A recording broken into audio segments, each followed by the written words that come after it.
Okay. Boom. Boom.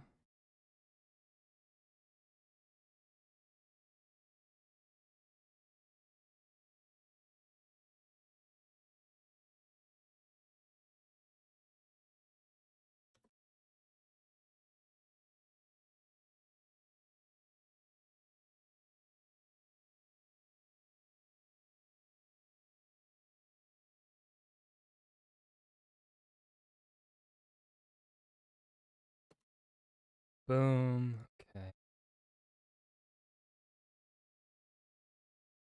Move that there. And Suzerain. Launch it.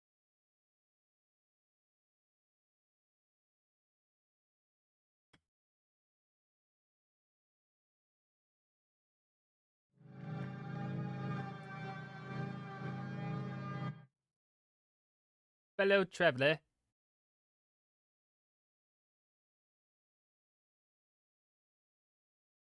Game music. Okay. Oh, that is fucking loud.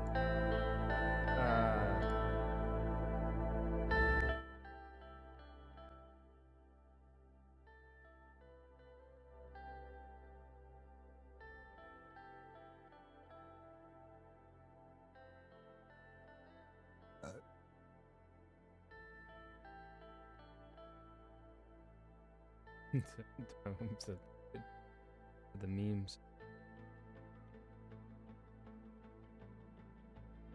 Okay. All right. Extend the chat here.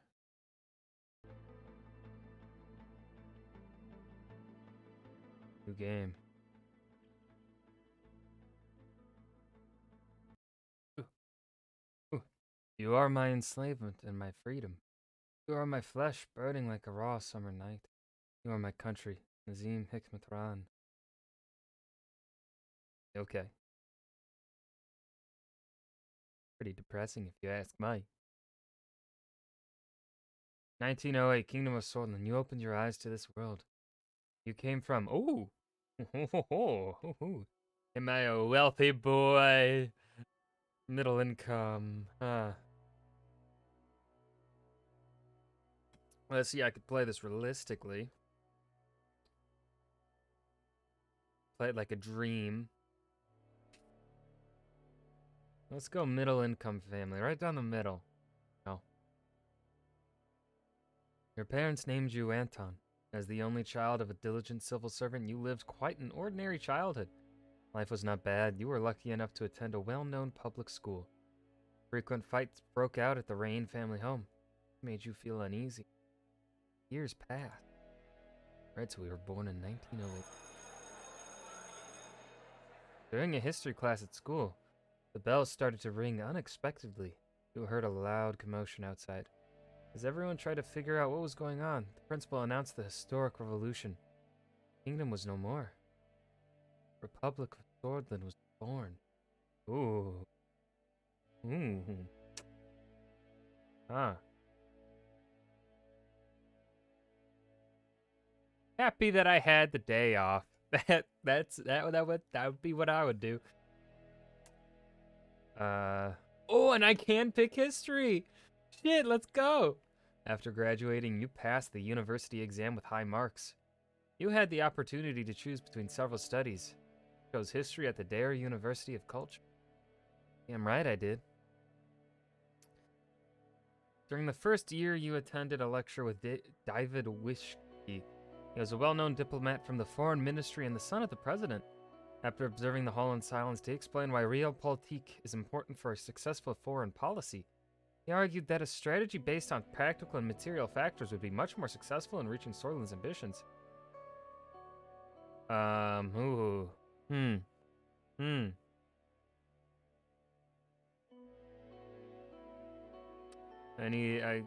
I'm blanking on the proper definition of realpolitik right now. Fuck.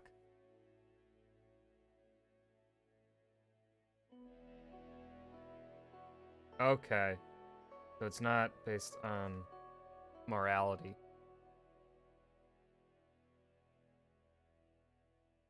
Huh. Question what I was being taught. Soldiers entered the campus in the evening ahead of the first election. Many were in shock as the uniformed men created a security cordon and started arresting the teachers. A group of students started gathering in protest along with your best friend, Peter Vectorn. You decided to protest. Yes, we're gonna go get shot. Shot by the soldiers. One of the officers made a loud announcement that echoed through the campus. General Lutheran declared martial law in order to restore the administration. Please stand back and disperse to your rooms. You join the students that slowly marched towards the large group of soldiers. And then suddenly, the soldier charged. Dun dun. The student fell and was trampled as everybody started running. Hold my ground. We're gonna die before... Soldiers beat you relentlessly. Realistically, I would have ran. I am a coward. But you know what? Us in this game, we're not a coward. The coup split the students into two groups and caused frequent fights. Torture and imprisonment of any opposing voice became a daily routine in Dare. You didn't want to stay idle and decided to join. Ooh. I wonder if we can, like, go a corruption arc where, like, we start off with good intentions and then we become a fucking dictator. I'm gonna go that route. We're gonna join a human rights group. It's fucked up in my head that I would be like that. The group heavily protested against the deteriorating human rights situation in Swordland. You contributed in thorough discussions on how to protect and expand freedoms. In one of the meetings, Peter introduced you to one of his friends, Monica, who was a volunteer for the Swordish League of Women. You were immediately attracted to her brains, of course. Yeah, totally not any superficial things like, you know. The politically charged environment led you to join communists. We're gonna stay away from those. June 2nd, 1928. The radio relayed that the communist general Rickard surrounded Lutheran and his troops, demanding their surrender. They refused, and heavy fighting broke out across the country. You just couldn't believe it. The army was fighting amongst themselves.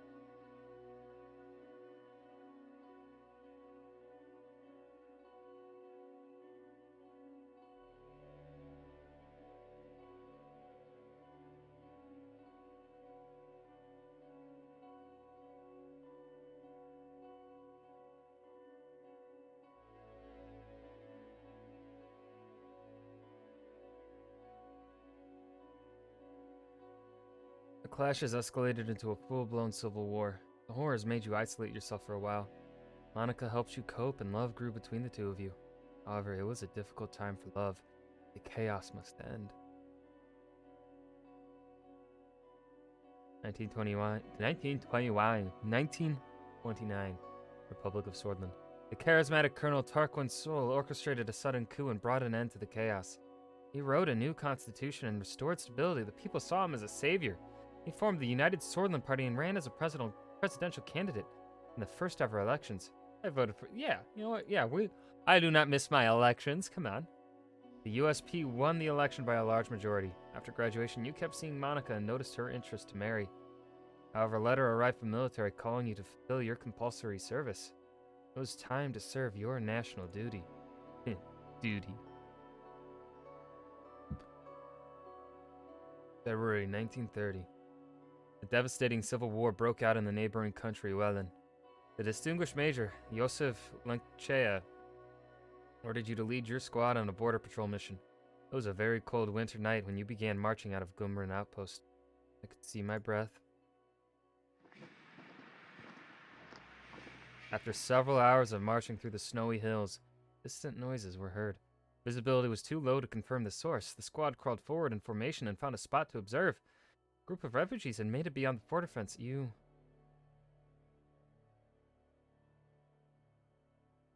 let them slip through. Hey, Tarada. After the patrol, Major Lanchea arrived with anger and immediately relieved you of your command, calling you a disappointment. One of your squad members had reported your actions. After several months of scrubbing the floors as a punishment, your duties ended and you went back to civilian life. Oh, come on. They were refugees, man.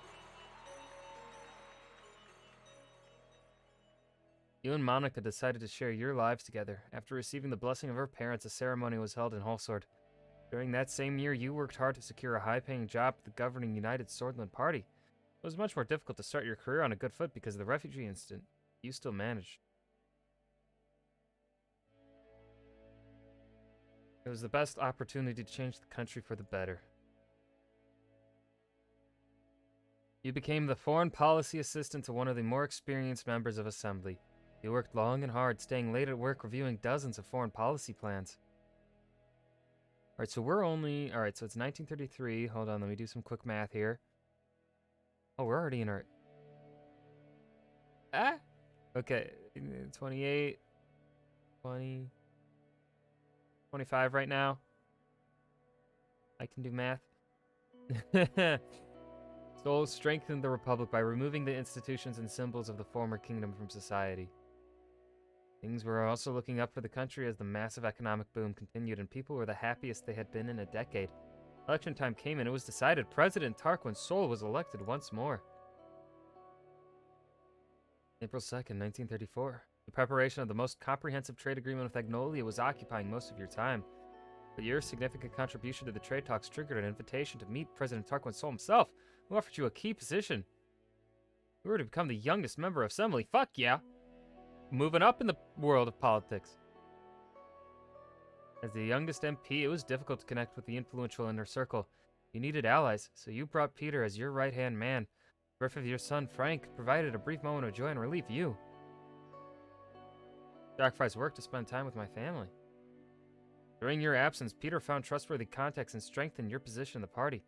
At the same time, President Sol increased his authority over the years. His growing ego started to cause strife within the party. Cracks begin to show. Dun dun dun. President Sol barely secured a majority in the election against the opposition leader. Over the past year, people were growing discontent with corruption and the worsening quality of life. Meanwhile, calls for a united Swordland Party Congress became louder as the leadership struggle started to brew. You joined the internal opposition.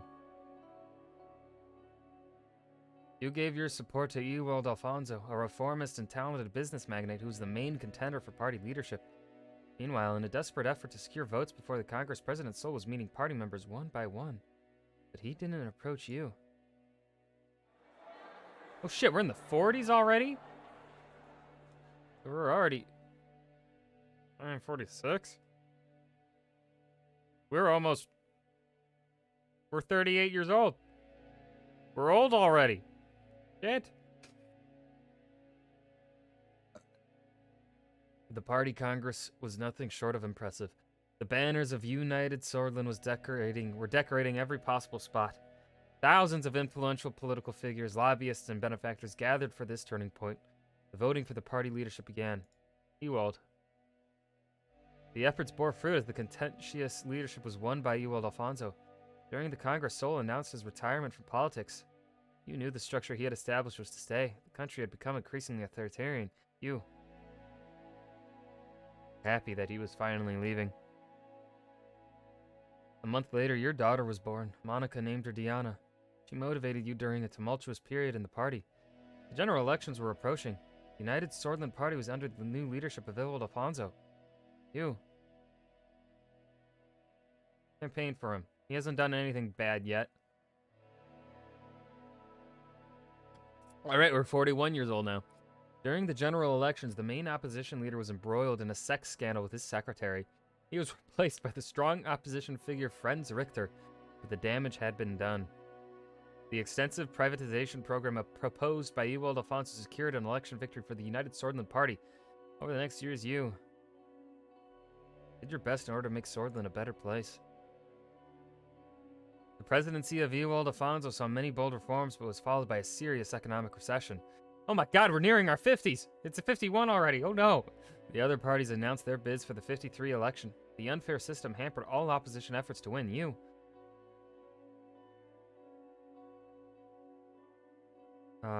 worried about the economic recession.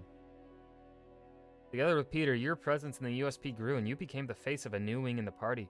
You effectively took over the leadership as President Alfonso lost control of the country. The moment to make a move had come. You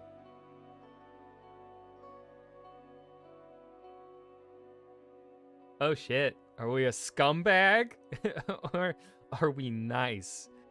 Oh.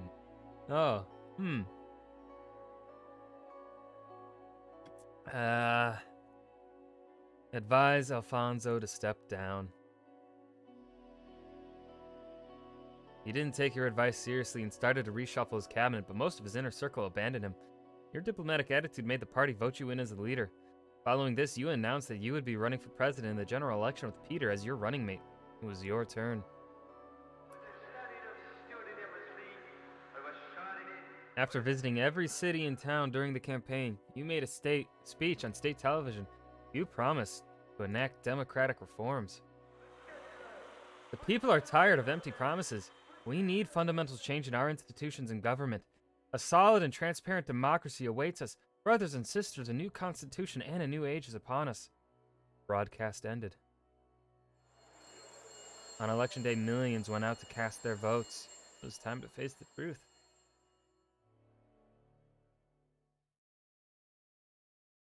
Chapter 1, President Reign. Oh boy, that's up. We're President Reign. A democracy for now. I can customize myself. Oh my god. Oh. Me in 10 years. Me in 20 years. Actually, probably me in 5 years. And this is me in 2 years. Alright, so 2 years. 5 years. Movie star, rebellious. Ooh, we're a rebel. Stylish.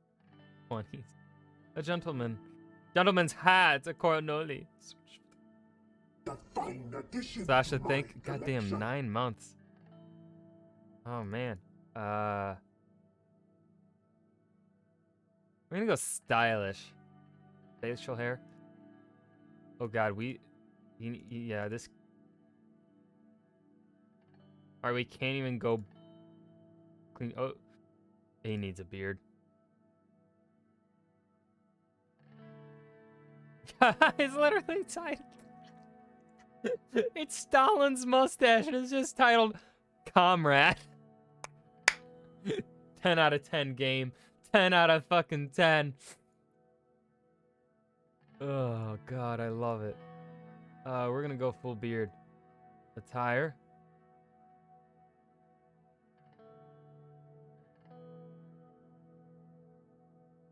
Can I get a tan suit like Obama did? And get Fox News to cover me for wearing a tan fucking suit? That happen? I mean, that's actually a tan suit, sure. Accessory. Oh, I can have glasses. I have a pipe. It's such a... Giving me fucking Superman vibes with these glasses. I'm gonna keep them.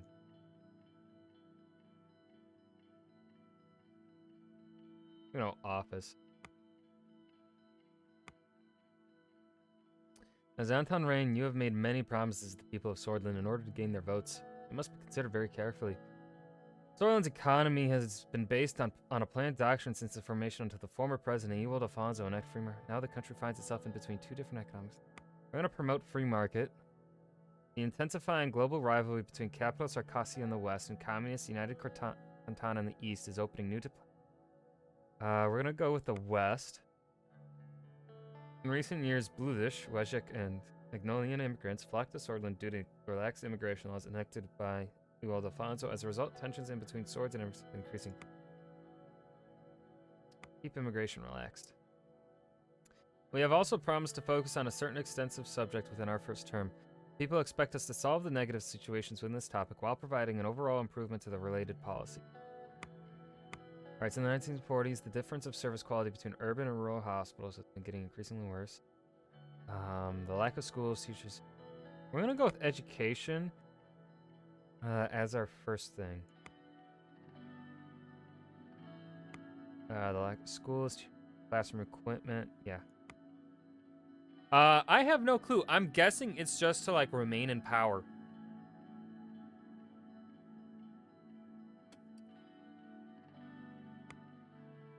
Two weeks have passed since we won the election. And now I was about to be sworn in as the 4th president of Swordland. Thousands were watching the inauguration ceremony and cheering my name, Anton Rain. The die was cast. There my story began. In the distance, the Maroon Palace stood on top of the famous Hill of Pride. Oh my god. I'm not reading all that.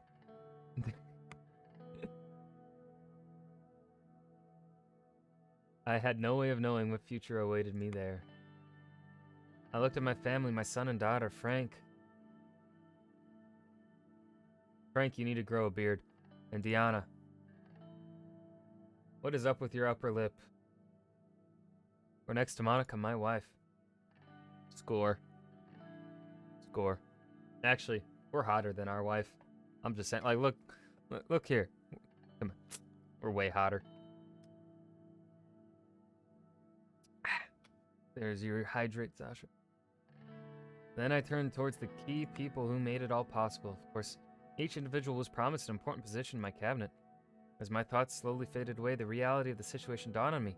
More so, Hawker, the Chief Justice of the Supreme Court, was waiting for me. Time for the oath has come. I'm ready. Please repeat after me. I do solemnly swear that I will respectfully execute the office of the President of Swordland, and to the best of my ability preserve, protect, and defend the people and the Constitution of the Republic of Swordland. You may now deliver your inauguration speech, Mr. President.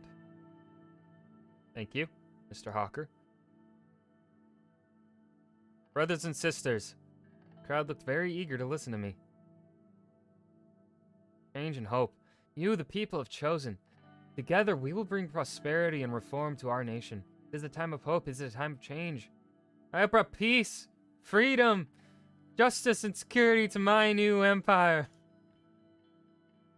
God, I hope I can make a speech like that. If we stand together, we pray it will.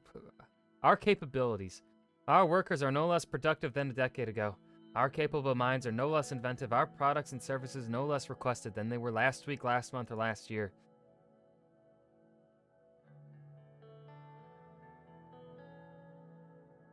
I promise you, we will stop the recession and eliminate poverty. Oh shit, that's a big promise. Oopsies. It is time for a... Our capacity as a nation has never been greater. Hundreds of thousands cheered. They were shouting my name in unison. I felt the responsibility, the power, and the burden all at the same time. Wave. I waved at the crowd, which made the crowd cheer louder. I took a long look at the people of Swordland to burn this moment into my memory. One of the presidential guards came by to notify that it was time to leave. I made my way to the leading car in the motorcade. The presidential state car was a jet black Cadillac with flags of Swordland above the front headlights. Next to it, a man was holding the door. Hello, Mr. President. Still under the effect of the speech I made, hearing my title made me smile. If you allow me to introduce myself, I am Sergey, your new driver. I butchered the accent I was giving it that second time. Nice to meet you, Sergey. It's an honor. He respectfully bowed his head before opening the car door and gesturing inside. I entered the car. We will be heading towards the palace. The motorcade began to move. On the way, Sergey proceeded to explain his duties as a driver. As minutes passed by, I found myself lost in thoughts again. Personal wealth, government budget, economic... Okay. Barely paying attention to what he was saying, he suddenly made a gesture towards the now closer palace. Isn't it a beauty, the Maroon Palace? He was right. Sunlight glinted off the palace's many maroon-colored domes. It was so bright that I had to look away. Every time I look at it, I am reminded of my duty to this nation.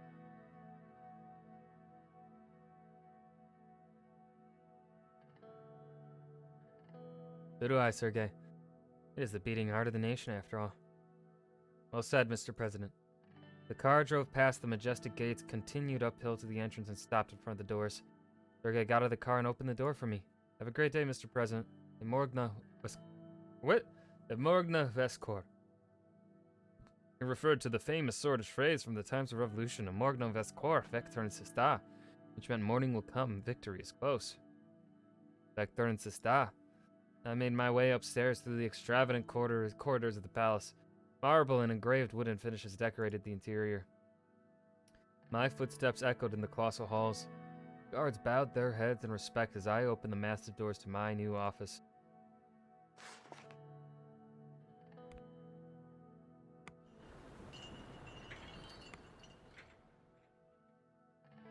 Ah.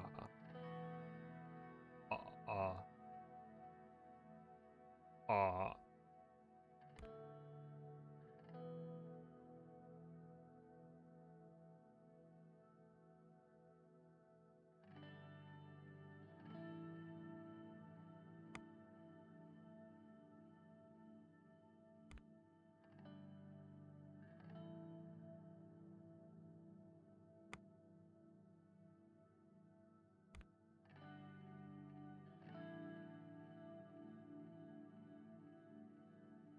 Okay. They're all just congratulating me? Okay.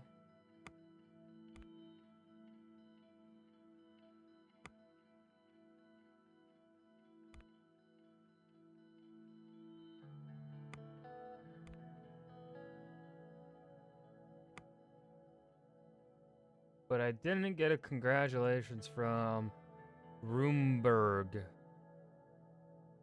Oh my god, they actually have a legend on them. Ah! Read the report. The mayor of Holsford reports that the rising population and fast urban expansion has resulted in high levels of congestion in the city traffic. Okay. The general staff convened right after the finish of victory. All branches. Holy shit. God damn, they really wrote shit out. Okay. Peter Vectorn arrived a couple of minutes early and sat across from me. He was struggling to hold back his smile. We did it, Anton. We won. Finally, all those years with our noses to the grindstone paid off. Peter's eyes sparkled. The strain of the past months had put a damper on his usual rakish charm. But today, he was looking and acting more like his old self. He loosened his tie and undid the top 2 buttons of his shirt. Enjoying the new secretary I picked out for you. Thought you'd appreciate her gorgeous set of talents. It's a shame the rest of your staff aren't as easy on the eyes. Peter! That is inappropriate! God, we are professional politicians here. Tell her to meet me after office hours.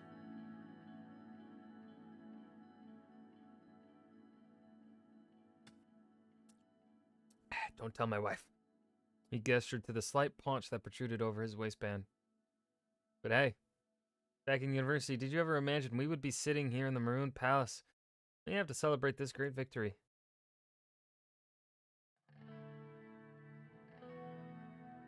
Not the time to celebrate, Peter. We have work to do. Yes, I agree. We've got things to do today. We can let loose at the ball. Let's move on with the meeting. We'll be talking about our political strategy for this term. Lucian and I had a meeting with the party and the reformists. We mostly see eye to eye, but I would want to know what you think. Hope things are looking good. The door swung open and Lucian Gallade, my chief strategist, walked in. It was a compact man with sharp, bird-like features. After briefly surveying the room from wall to wall, he sat down, poured a glass of water, and opened his briefcase in a series of quick, graceful movements. Gentlemen? The tall case clock in the room struck 3 o'clock. Damn, you are exactly on time. Hello, Peter. Lucian then turned toward me. He very slightly bowed his head. Glad to see you, Lucian. It is a privilege to be here, sir. Lucian spoke in soft, clipped tones that immediately drew your attention towards what he had to say. Peter and I awaited for him to proceed. Let's start by evaluating our current situation. The majority of the Swordfish people demand change. They are more concerned about the economy than the Constitution, but they blame the system for their problems. They are losing their trust in our democracy. Why do you think radicals like Bernard Circus have become more popular? Everyone's expecting us to bring the change the last government did not. Franz Richter, leader of the reformists, believes that true change can only be accomplished by transferring some of our powers to the Assembly. I will move into the details of their demand shortly.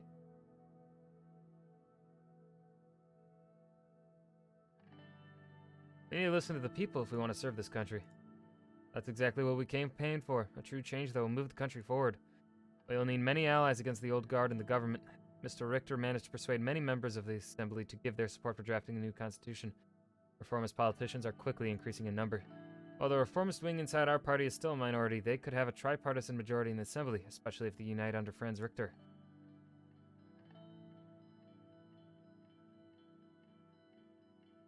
Mr. Richter could be a potential ally in our goal to maintain a majority in the Assembly. He's definitely key in this. The reformists' demands are clear. They want to limit the president's veto powers, ensure that the Supreme Court is independent, and take away the court's right to vote on constitutional amendments. I support the reformists. We need a proper balance of power in this country. I agree. We can't ignore the winds of change after all. The old guard will do its best to preserve the Constitution. Chief Justice Hawker and his allied judges have a great influence over the Supreme Court, which will be tough to break. The court also has the final say over constitutional legislation. Without their approval, we cannot even change it. We'll need a comprehensive bill to balance the power structure more fair. We must break the power of the Supreme Court one way or another. I agree. They have too much power over Swedish politics. We need to take away their vote in constitutional legislation. It is absurd that they get to vote for bills when they aren't even elected. We cannot underestimate this situation. We can figure out. Our party still holds 130 out of 250 seats in the Assembly. We've got the power. However, to reform the Constitution, we must receive a 2/3 majority in the Grand National Assembly. That is 166 votes. And a simple majority in the Supreme Court that equates to 6 votes. Even though, did you know the people in Dubai do not watch the Flintstones, but the people in Abu Dhabi do?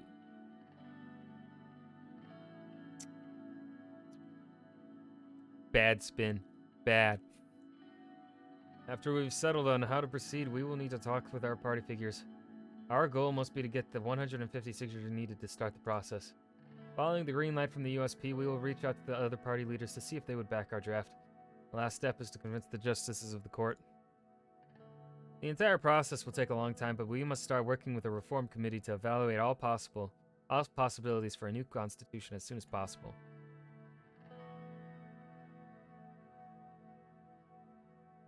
Write a more democratic constitution with the reformists. That's what we've been preparing for eternally. Don't forget that promise is what got us elected. Key thing here will be strengthening the power of the Assembly, which we already lead with the majority. Peter nodded in agreement. Yes, the divisions of power need to be rebalanced for a better Swordland. According to the initial draft we made with the reformists, there are 2 changes to the Constitution that are not open for their discussion. Lucian opened his dossier. First, the Supreme Court will no longer vote on constitutional amendments. Second, the president's absolute veto will be taken away. This could be replaced with a limited veto system by fixing the current loopholes. Let's work with the reformists. Yes, sir. We will form a reform committee together with all parties and start reaching out to all the stakeholders in the Assembly and the court for a new constitution. By later in the year, we should have an idea of the reform contents and what the other parties want. Another important note, we must be aware of the Lotharberg Group. The oligarchs convene under this organization to influence economic policies. Conrath led it for a long time before falling ill. The new leader is Mr. Walter Tusk. According to reports, some members of the National Business Council are in their pockets. Tusk and the group will surely try to bribe us in exchange for special economic protections.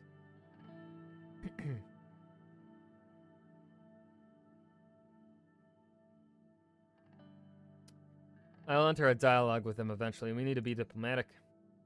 Wise approach. It's good to understand and see if we can reach a middle ground.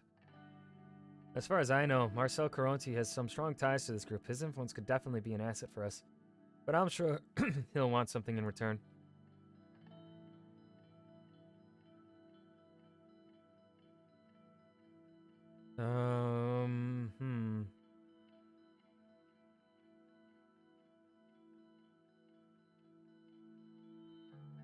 I'm aware of Mr. Caronti's wide network that could come in handy. We just need to be careful with him. He looks like the lesser evil, but it could very quickly turn out to be the other way around. We need to tread carefully on all sides with all power players to survive our term. I need to underline the seriousness of the situation. The military and the general staff are a powerful element in the state, and as history tells us, a dangerous one too. We do have some room to make structural changes by reducing their budget, for example, but it is quite limited.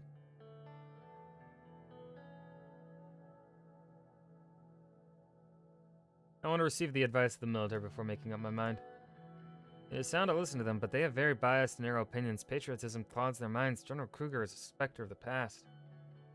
Holy Jesus, they really have this world fleshed out. Defense Minister Josef Lanchea is more loyal to us compared to General Kruger, a fact that obviously can change with our actions. Either way, I see a potential rift between the two since they are clearly of different minds. If we act strongly against the military, both of those guys will unite against us. I agree with Lucian. We need to tread carefully here. Lucian looked at his watch. Well then, gentlemen, precisely 30 minutes. This concludes our political briefing for today. Our next meeting will be about our media strategy. Talk to you soon, sir. Keep in touch. See you both at the next meeting. Okay, news. What's going on?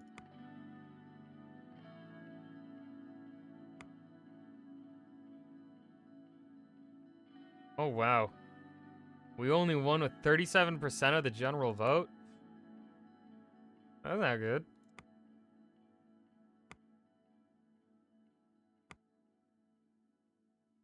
Hold on. Where was that? End Solonomics?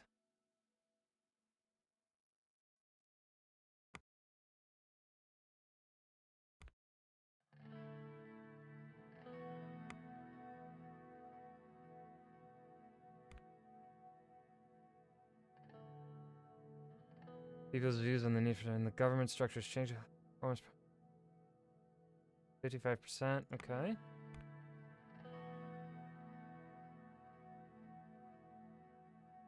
Economic situation.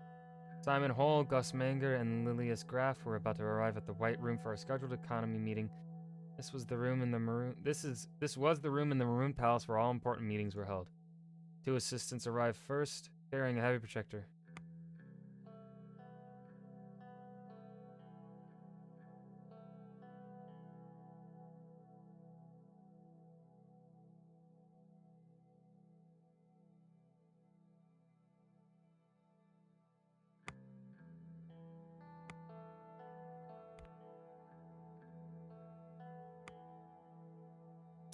Two assistants arrived first, carrying a heavy projector. They stood with it by the door, waiting for the ministers to enter. From the hallway, I heard Lilius Graff's voice. She was using the patient, almost motherly tone she often took in heated arguments. Gus, do you really think that such an economically advanced area is more in need of investment than Ogland? Lilius, my interior mistress, strode in. She was clad in shades of brown and beige, the only spot of color a bright yellow Norse star on her necklace. Gus followed close behind.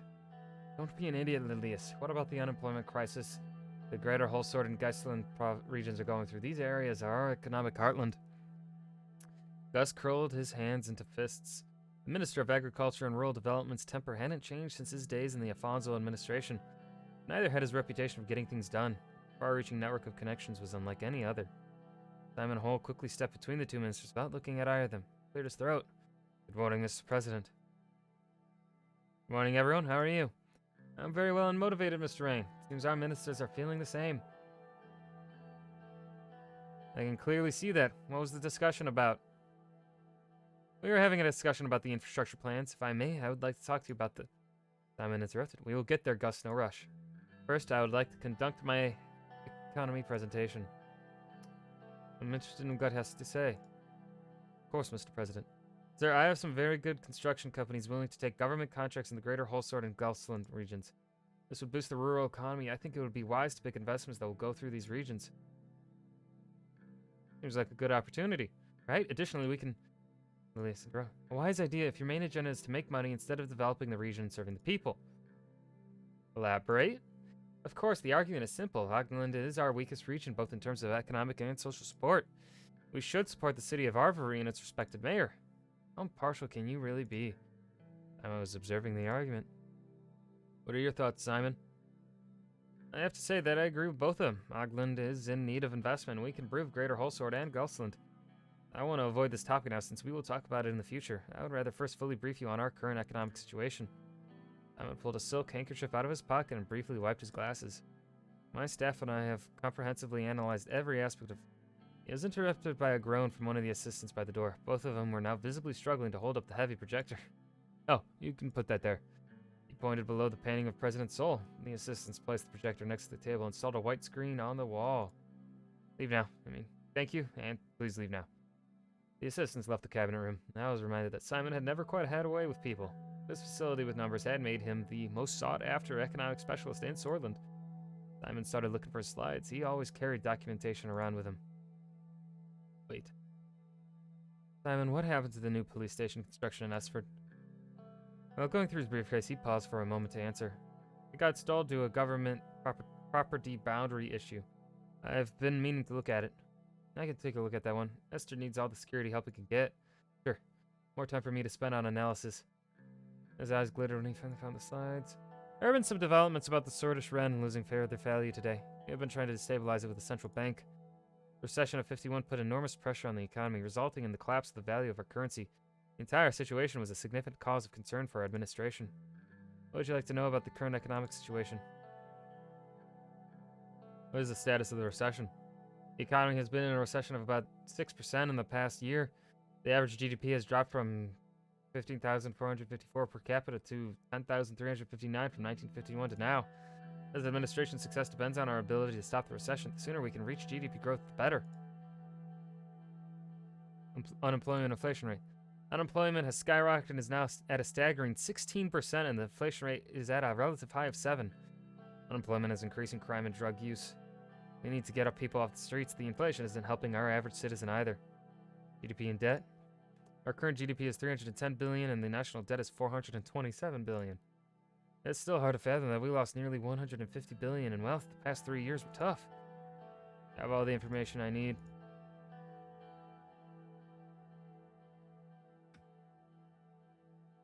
As you can see, the situation is alarming, but not everything is negative. The extensive privatization program of Alfonso left us a large budget surplus which we can use to stabilize the crisis. The primary subject we need to settle on is what general path we will take in our term. Economics-based nationalization happened in the 30s, and Alfonso's privatization began during the end of the 40s, so what will our administration focus on? One of our main promises was to promote a free market economy to stop the recession. Frank, I believe it is the only way out of the recession. I still don't support it. Why promote the private sector when we have qualified state-owned enterprises? Because the lack of competition has made them inefficient. Consequences of the free market? There are not many, but one could say that we are much more likely to be influenced by the world economy. It's important to think about this subject because the upswings of the world economy will reflect good on ours too. Yes, and when the global economy crashes, we go down with it. Structural problems with Solonomics were going to lead to a recession according to the predictions at the time anyway. Either way, even if we pick one of the doctrines, we retain the option to make economic choices on a case-by-case basis. That is, however, not recommended in my point of view. Last thing we need is a chaotic economic plan. Finally, something we can both agree on, Lilius. There is another important point which has a direct impact on our economy, superpowers. We might have won the election, but I'm still against aligning ourselves with any superpowers. Economically speaking, we are much closer to Arcasia than United Cortana, so a decision to align to the west makes more sense. We must be very cautious. There are schemes being devised about Swordland.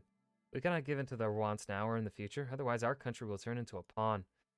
I want you to reconsider your promise to align with Arcasia.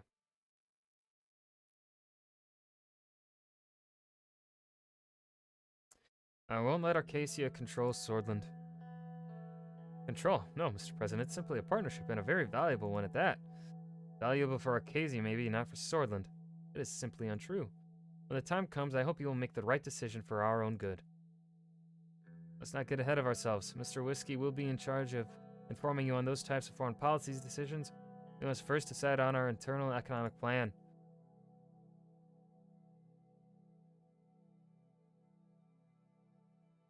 Would a free market focus bring us stronger allies? It would make Arcasia look at our country in a more positive light. They are proponents of the free market economy. The influence Arcasia has on the world economy is extensive. Our economic strategy should be based on internal reasoning, though. What's on our long-term economic schedule? Picking a construction company, trade relations, tax reform, and privatization initiatives would be some of them. Sticking to a solid planned economy strategy will be the right call. The 5-year plans were fruitful in the past. Let's finish what Alfonso started with the capitalist free market reforms. His path was going to enrich Swordland. Recession was the direct result of his free market reforms. We must note that the reason for the recession was because evil Alfonso was betrayed by his party. That is not true. There was plenty of time for him to do it. You can't make change happen in 2 years, then you are at fault. Move on. What are your final thoughts then, Mr. President? Let's see. Delivering service.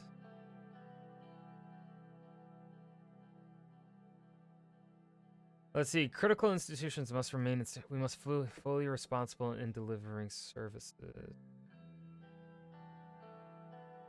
Market economy doesn't require as much guidance and could help us attract foreign capital, especially from Arcasia. President Walker is always interested in expanding the economic zone of ATO. Good security lucrative investments for capitalist countries. What will our general economic plan promote? Free market economy as we promised. Yeah, shut up, Lilius. Now that there's clarity on which direction we are heading, I will work on a good plan accordingly. Concludes our meeting. At our next gathering, we will talk about the upcoming infrastructure investment plan.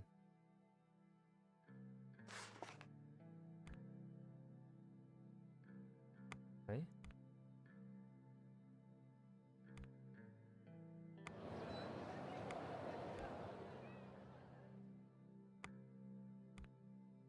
I don't know if I should be reading these or not.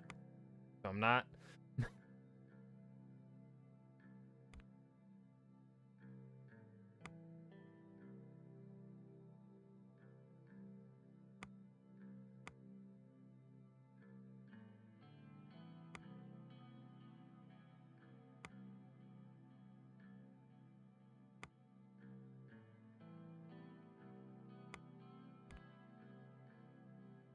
One of two plan.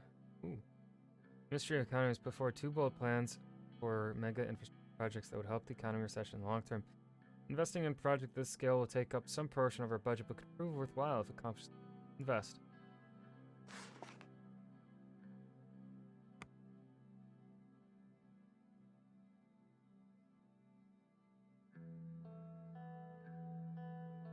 Okay.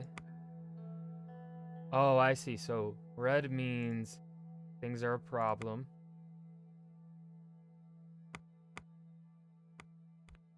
I get it. Okay, that's pretty cool. The view towards the Marquine Sea from Lockhaven was nothing short of exquisite. The seaside state residence fittingly named the Blue Mansion was large, fine, and accommodating. But enjoying the luxurious mansion wasn't the main reason of our visit. We gathered the economic team here to discuss the new infrastructure investment project. Half an hour had already passed since the start of the meeting. Fortunately, I did not even have the chance to have my usual afternoon coffee. Looking at the view from the windows, I let my mind drift for a couple of seconds. Simon's voice brought me back into the ongoing discussion. Mr. President, we need to focus on boosting the economy as quickly as possible. One of the fastest ways to achieve this is through infrastructure projects. Agreed. On the one hand, businessmen are complaining about the slow logistical rail network between Hullsword and Lockhaven. On the other hand, citizens are criticizing the lack of proper highway connection between Lockhaven and Arvory. The narrow roads by the seaside are not only dangerous, but also difficult to traverse. We need to make the most profitable option for the economic growth, which is obviously connecting our 2 most economically powerful cities. It's not the business people that suffer, but the ordinary folk. What really matters, though, is that we can accomplish something tangible in your first economic act.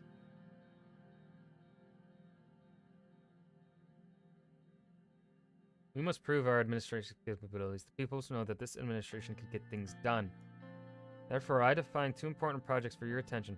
The H3 Highway Project and the L1 High-Speed Railway Project. On the Ministry can only support 1 project at a time with the current capacity and budget. Let's move on to the details of each. Which one do you want to hear about first? H3. The H3 project aims to improve the abysmal state of the road network in the Agnon region bordering Agnolia. The area is home to several million Agno-Sordish and Sordish who feel neglected. There are no proper highway connections to and from Agland. Mayor of Arvory, Eric Neal, has been asking for a bigger budget to develop the regional infrastructure. He knows that even trucks are having a hard time traveling through the main roads. The increased traffic is causing trouble for people commuting in and out of the region.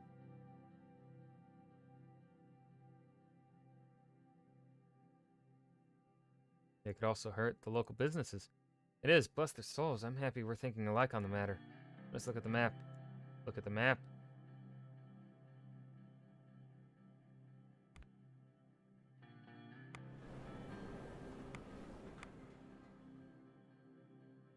H3 highway route starts here and leads to Lekung. From there, it goes all the way to Arvory. As a result, the road network towards the Agnolian capital, Stalport, will improve substantially. Pause and lean forward in her chair. I saw the central government continuously neglect the Agno-Sordish dominated regions when I was mayor. Is the administration going to continue that kind of negligence?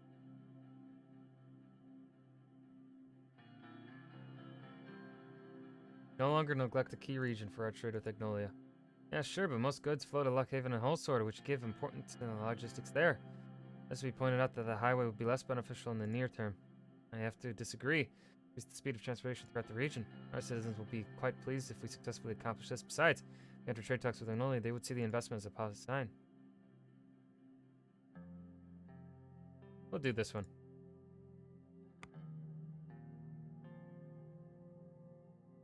improve the infrastructure in our poorer regions. Thank God I knew that you would see reason.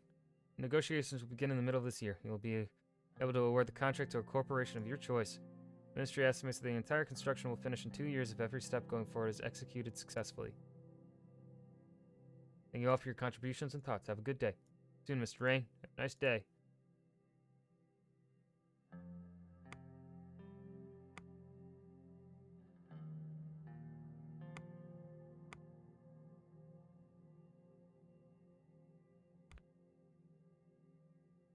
Okay. Media strategy.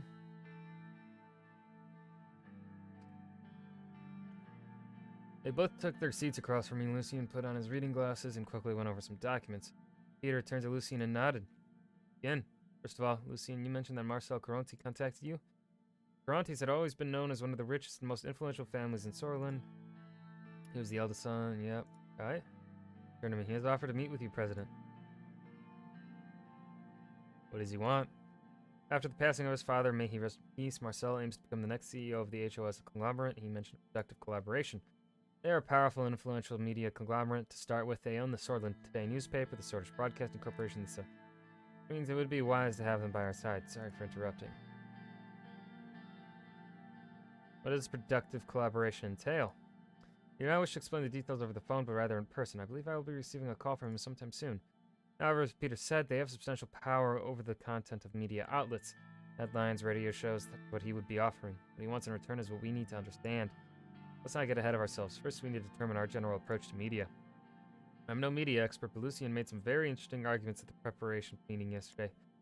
There are 2 ways we can approach the media. One of them is by influencing, which is clear advantage. The other one is keeping it independent. Keep them independent. Ideally, yes, but an unpopular leader will not be able to pass even the easiest reforms. It is of utmost importance to maintain public popularity and avoid any damaging scandals or mistakes.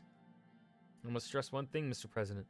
The more people we have supporting our agenda, the more we can accomplish. Someone on our side in an influential media organization, we can do this very easily. 2 wrongs don't make a right. Maybe, maybe not. It's hard to forget what happened to President Alfonso last year. Things got even worse after his cabinet resigned and the media started to slander him. That was also a result of his own incompetence. Please come in, he said.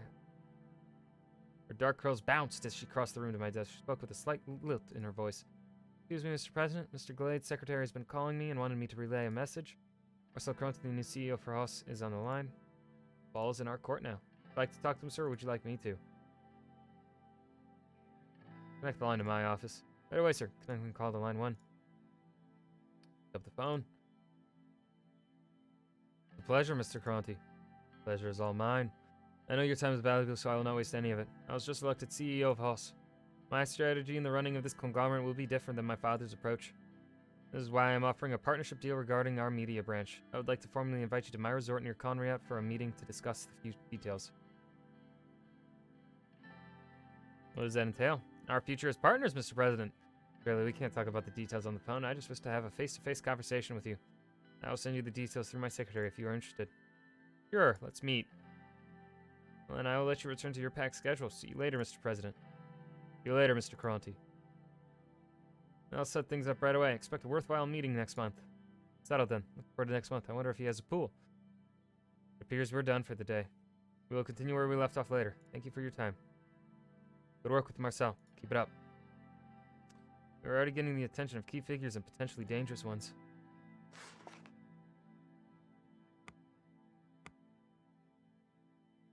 Okay, yep.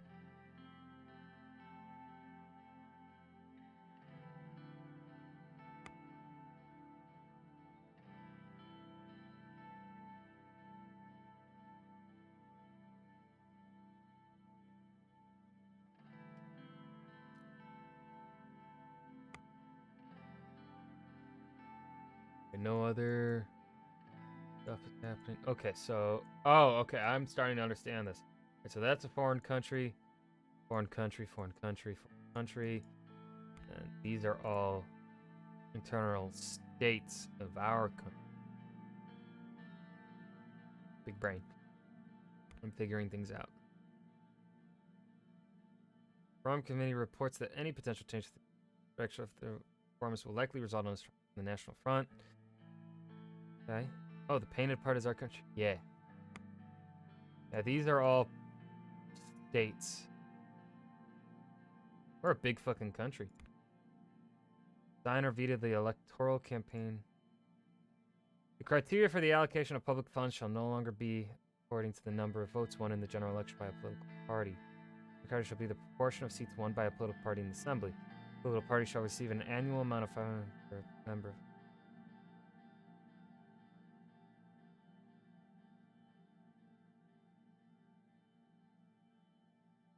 Okay, the criteria for... Okay. Oh, shit.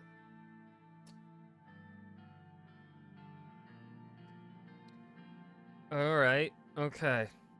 We need to think of, like, how this will affect us.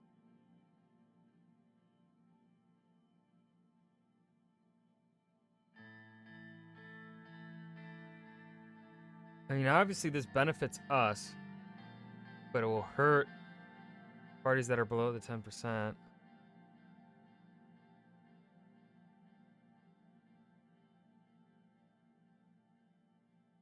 Wait, so it's no longer going to be to the number of votes won.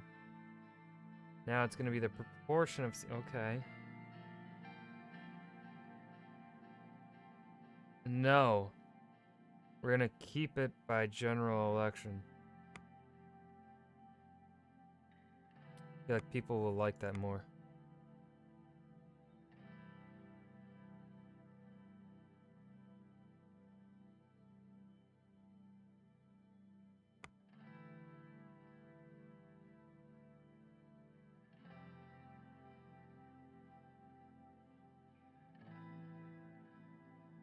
Okay, I made the good call. I made the popular call.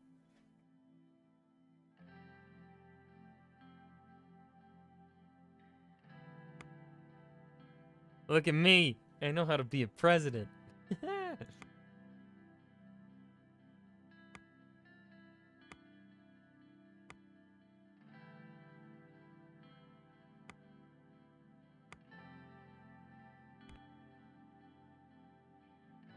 A personal investment opportunity has been relayed by Mr. Manger, an experienced stockbroker in Ventry City.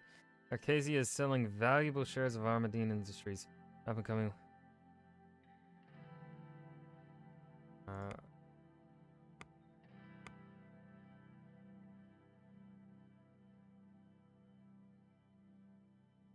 Can't I look them up?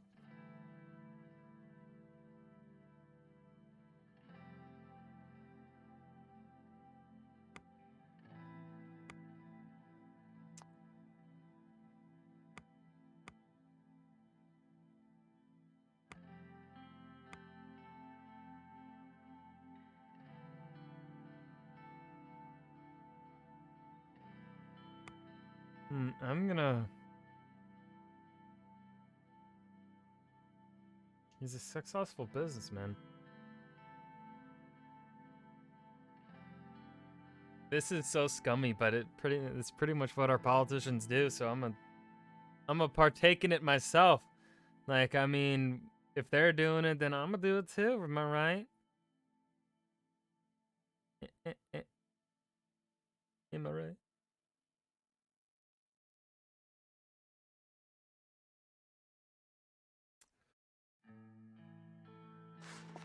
Oh shit, I have no personal wealth. Okay, maybe I shouldn't have... Whoopsies. Hopefully. I should have paid attention. Hopefully that gives us money back. Hopefully it doesn't fuck us over.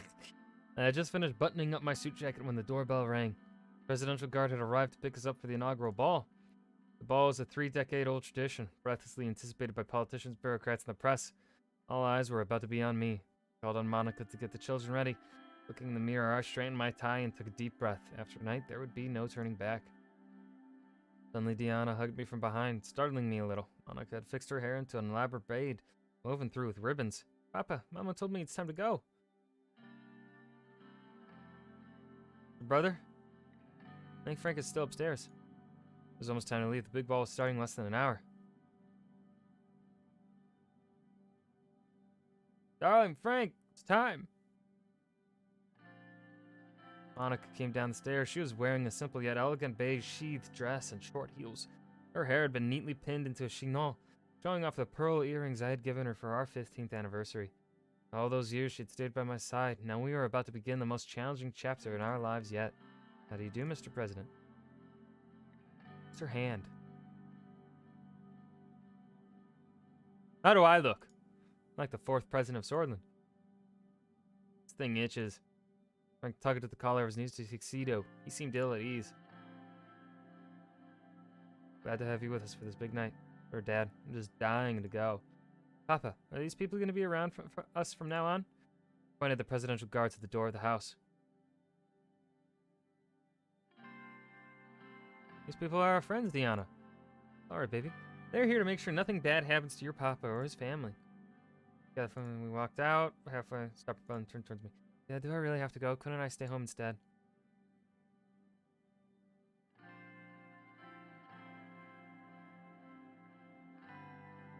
I'm nervous myself, Frank, but I'd feel a lot more confident with my son by my side. When you put it like that, sure, let's go. Presidential guard showed us the way as red and blue lights flashed around us. Sergei, my driver, ushered us into our armored limousine. The arcade started moving towards the palace. I gazed out the window, deep in thought. Anton, what are you thinking about? I'm thinking we've come a long way together, haven't we? Yes, we have, and there's still so much that we'll accomplish side by side.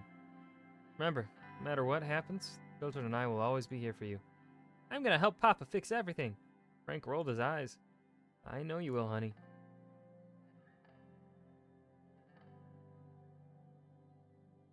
Means a great deal to me. After what seemed like just a few minutes, convoy slowed to a halt. Sergei rolled down the limousine's soundproof partition. We are here, sir. Hope you enjoyed the drive. I did, Sergei. Thank you. Always a pleasure to hear that. I should have asked him how he was doing. I should have asked him. Sergei opened the door for me. The normally imposing palace was festooned with garish banners that nearly made it look cheerful. A line of shiny luxury sedans stressed around it. Politicians, bureaucrats, and celebrities, the creme de la creme of the Swordland elite, streamed inside the building. Look out there, Mr. President. I'll see you on the trip home. I stepped out and immediately found myself surrounded by loud voices and camera flashes. Hordes of eager journalists thrust their portable microphones my way. My guards fended most of them off, but one woman managed to dodge them and corner me. I recognized the Sworders Broadcasting Company logo on her press lanyard. Mr. President, we plan on working together with the opposite parties on the expected constitutional reforms. Ooh. If the opposite, because this line calls out the opposition, and is like, "Yo, better support us." That's a political move right there. The opposition is willing to support us. Mr. Richter clarified that as long as you hold your promises of democratization, they'll support you on these issues to the end. What do you think about this statement?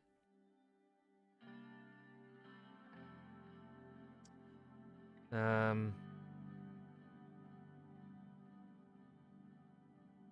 want the other parties to join him in this endeavor.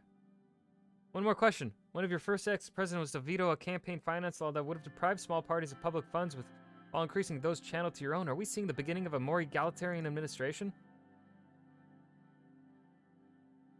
Yes, no political party deserves to be silenced. That's enough, ma'am, said one of my guards while nudging the reporter away from me. A path through the crowd was now open, and we quickly made our way to the entrance of the palace. At the same time, a dozen fireworks went off. The entrance was decorated with beautiful ribbons and Swordland's colors of white, yellow, and maroon. The lush maroon carpet had been rolled down the stairs. We entered the lobby and joined the throngs of people making their way towards the ballroom. Behind me, I heard a familiar voice. There they are, the most beautiful family in Swordland. Uncle Peter!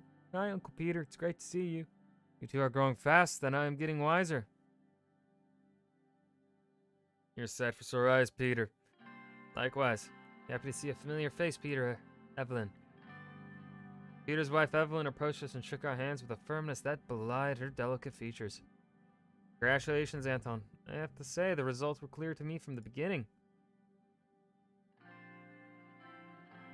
Thank you. We both worked hard to make it happen. You know you did. You deserved the position. And tonight we reap the rewards. I hope you will show the same enthusiasm on the job. Of course I will. You know me. I work as hard as I play. He gave a short smile that looked halfway genuine. Seemed uncomfortable. Monica, how are you? You've barely said a word. I'm more than relieved to have this roller coaster ride over with, but of course now the real work begins. Ah yes, managing the help, planning parties, daily trips to the salon to look your best for foreign dignitaries. Oh, don't be so out-of-fashion, Evelyn. I plan to use my power as First Lady to advance the position of women throughout Sorlin. Equal rights for her sex are long overdue, wouldn't you say, Anton? Absolutely, and we'll work together to achieve that. Monica flashed me a smile. Diana suddenly jumped in between us and tugged on my sleeve. Up can we go? I want to see the ballroom. Of course, darling. Let's not delay any longer. Move to the ballroom.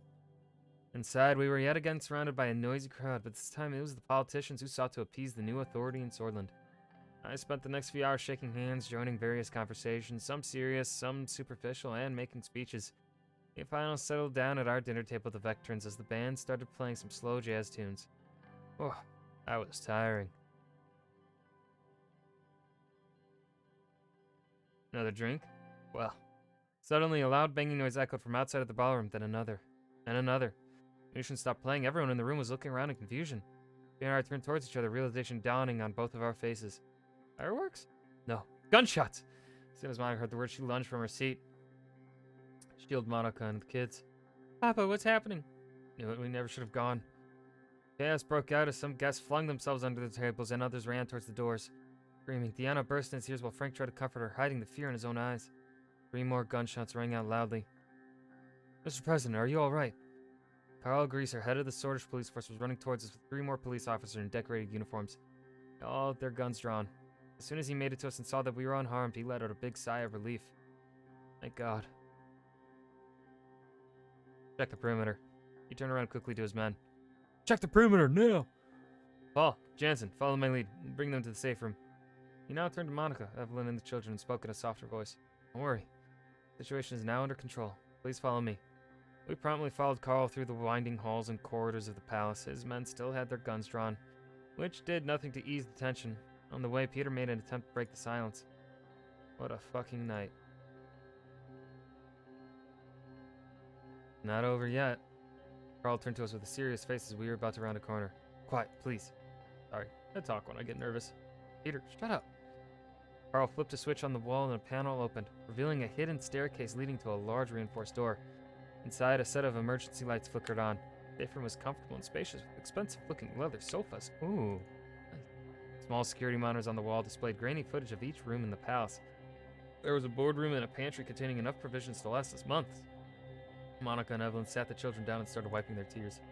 Carl stepped away from us and made a few radio calls. When he was done, he returned to me and Peter. What's the status? Carl's radio suddenly crackled to life. Every second felt like an eternity as he pressed his ear to the receiver. When it fell silent, he turned to us. Good news. We're not in any danger at the moment. The situation dealt with in the perimeter has been secured by the guards and the police. Where's Monica, Evelyn, and the kids? Hey, sir. He gestured towards a more private corner of the room and started speaking more quietly. This is what we know so far. We have confirmed that 2 people were gunned down in front of the palace. The attacker is one of them, and we have reasons to believe he was working alone. Fired 3 shots in an MP, 1 to the head, to the body, mainly killing him. Presidential guards at the palace immediately shot and killed the attacker. He has not been identified yet and will require an investigation. The MP that was killed was identified as Bernard Circus. Lyrical flow and was regarded to be the leader of the Swordfish avant-garde. Okay.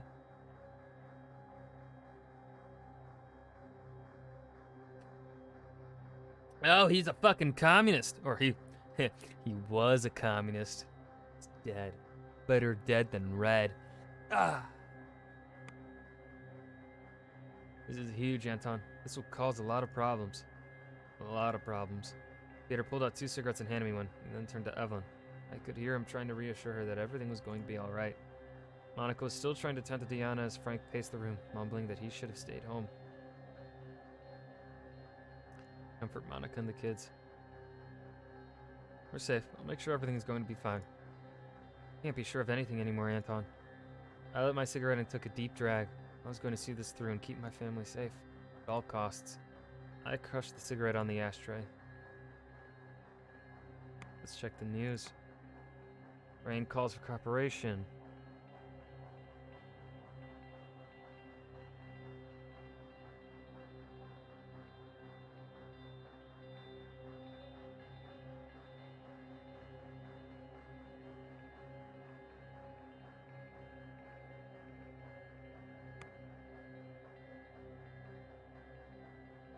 Okay, it's just capital. The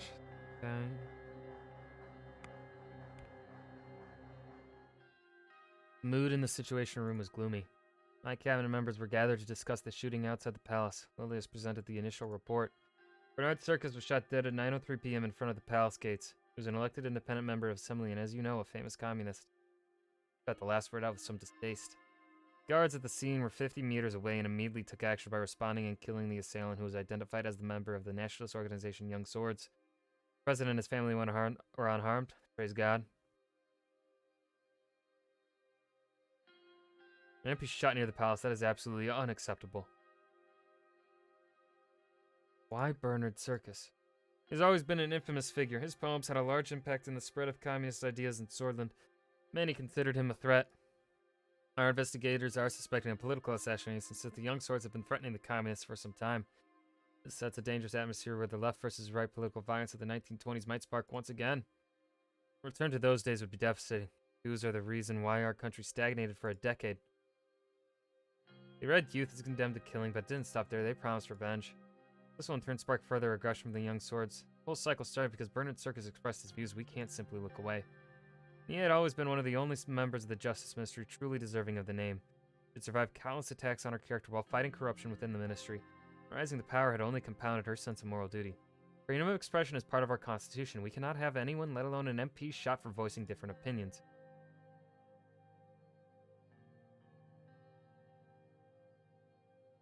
We should protect freedom of speech. Our laws do, and for good reason. Silencing voices only results in fear and stagnation inside society. We had that before and know very well how it was. I hear your concerns. Our police do their best to uphold the rights of our citizens. We will prevent such an act from happening again by making sure our security measures are re-evaluated. Minister of Defense Joseph Lancea grunted in approval, towered over the rest of us in full military uniform. His many war medals conspicuously on display. Agreed, ma'am. Our gendarmerie will also help boost security in the rural areas where possible. There might be more to come. We should refrain from making the issue a political one from the start. It will only add fuel to the fire.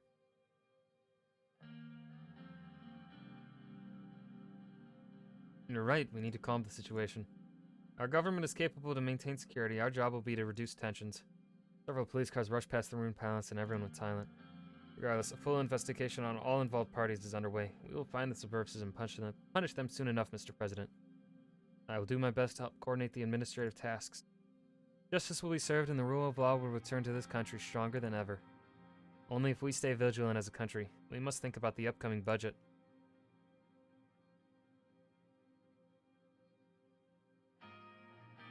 It is too soon to jump to conclusions. Reckless acts will have dire consequences.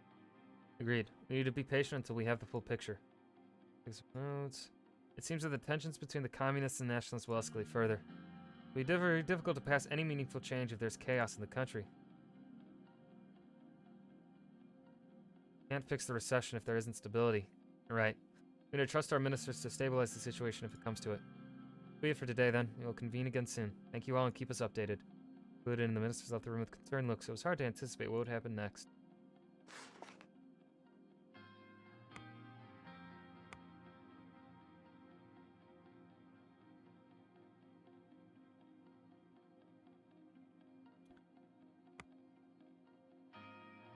Nothing else going on. Dude, they have this fucking game fleshed out. Holy shit.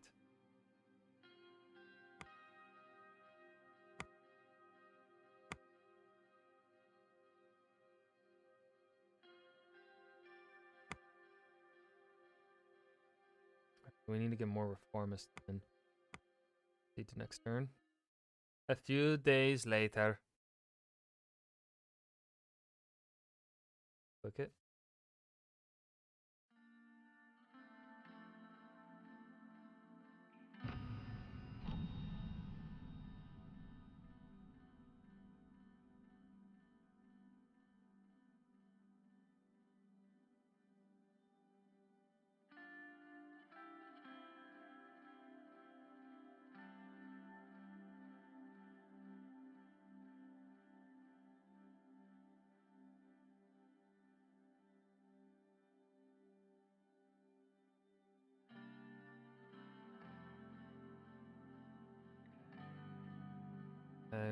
What events do we have now?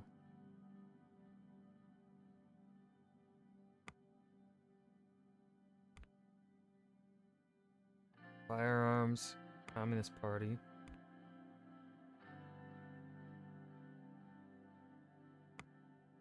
Lots of political violence happening.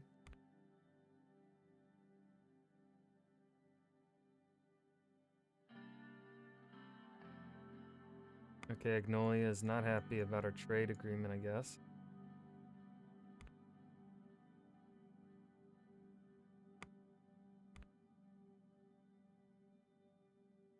Young Swords Leader killed.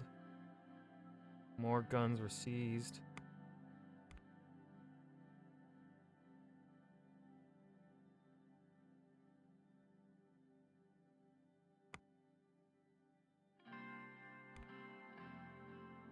Communist Party leader suspected bomb attack. Jesus Christ, things are already going to shit.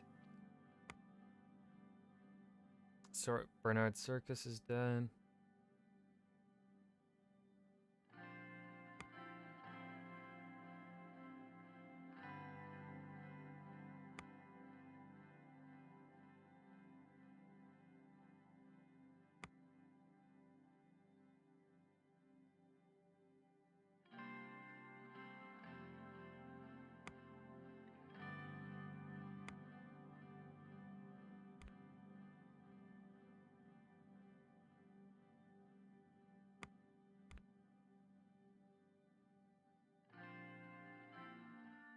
For a long day at the palace, I was finally home.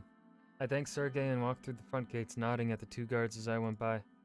Even as I turned the doorknob, I could hear Diana rushing down the stairs to greet me. I opened the door and there she was, standing in front of me with expectant eyes. Papa, you're home. There's my princess. I lifted Deanna up and hugged her while trying to put the keys in the tray next to the entrance. She was growing fast. Lifting her up was no longer as easy as it once was. How was school? Boring. I liked my old school better. I put her down and her expression turned serious. Papa, are the bad men gone? There's only one bad man, Deanna, and yes, he's gone now. Okay, Papa. Mama, Papa's here. Monica appeared. Diana, what did I tell you? No running in the house. Yes, Mama. Monica approached me and kissed me on the cheek. A tantalizing smell wafted from the kitchen behind her. How was your day, dear? Terrific. I finally got to do some grocery shopping, just like old times, and I'm making your favorite. You mean, yes. Zvabli. Classic hall-sort delicacy, vegetables, and creamy sheep cheese. Sandwiched between thin layers of dough. It was absolutely my favorite dish, especially paired with cabbage. Potent, unfiltered wine from Bergia. Kiss her on the cheek. Wanted to cheer everyone up a bit. Her smile faded and she lowered her voice so that Deanna went in here, especially after what happened in the ball. I'm worried, Anton, for you, for the children, and for the country. Mama? Yes, sweetheart? I'm hungry. I'll eat in just a minute. Will you help me set the table? Anton, can you tell Frank to come down for dinner? He's been sulking in his room all day. Loud rock and roll music echoed down the hallway from his room. I caught a faint hint of cigarette smoke. Opened the door. The door was locked. Knock on the door. No response. Knocked on the door again. Still no response. Bang on the door. The iron fix room clicked off. Alright, alright. He unlocked and opened the door. What do you want?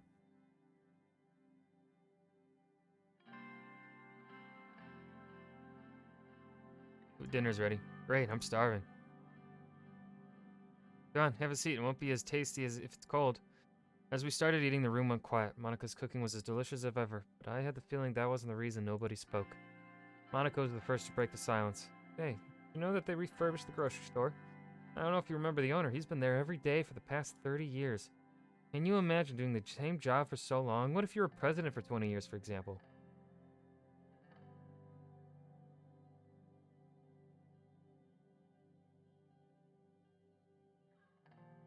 "20 years of this, I'd be dead." Anyway. Oh. Yeah, that was a poor choice of words, wasn't it? I meant from the stress, not actually, getting politically murdered. Because obviously I would be beloved by people, right? I'm perfect. Nothing's wrong with me. I'm amazing. I know how to run a country. Whoopsies. Anyway, the grocer really is a nice person. He threw in some extra vegetables in my bag, suddenly slammed his hands, rattling the china. This is how it's gonna be? You're just gonna sit here like nothing happened? Yeah, you could have been killed. Mom could have been. Any one of us could have died.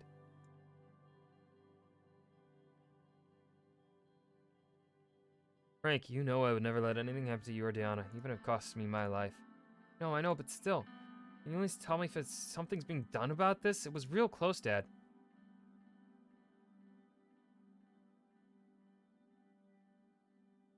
My security assured me that they took all the necessary steps. The same security that let a person get shot in front of the palace? Frank, listen to your father. If your father says we don't need to worry, then we don't need to worry. We have to trust him. We all have to trust each other. Frank got up first and retreated back to his room. Monica lifted Diana up and plopped her in front of the living room TV before returning to the table. Diana across from me. Anton, he's still young.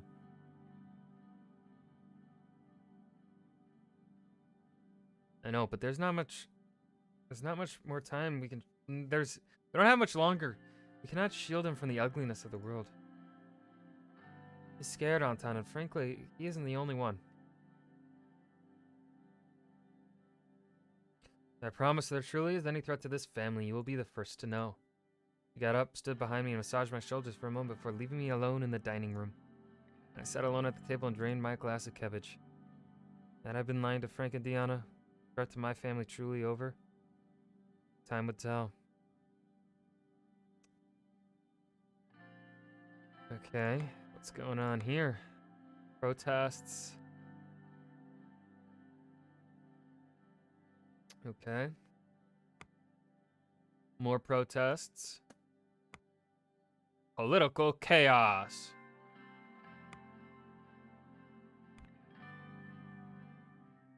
I arrived in front of the doors leading to the Situation Room. Today's security briefing was arranged in two parts, starting with internal matters and moving on to external matters after a short break. The Minister of Interior and the Minister of Justice and Law would join us for the first part in the law enforcement briefing. For the second part, the Minister of Defense would join with a few high-ranking officials, including the Chief of the Armed Forces. Out on the door, Lucian, Nia, and Lilius rose from their seats. Sir? Please, take your seats. Everyone in the room sat down except for Lucian. He put on his glasses and went through the documents in front of him. Shortly after, he raised his head to address the attendees.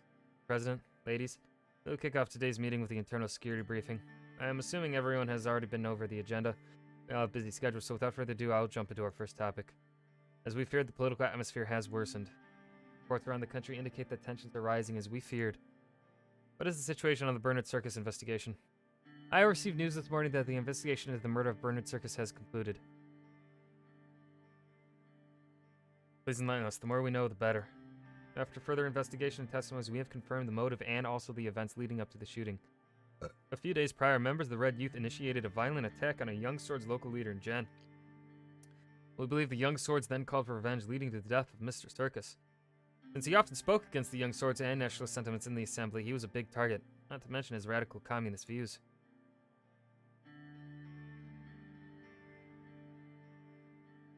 Political violence needs to stop now. Yes, we've kept it at bay for so long, but it seems that there are now new triggers. Lilius handed over the report and pointed at a highlighted section in the document.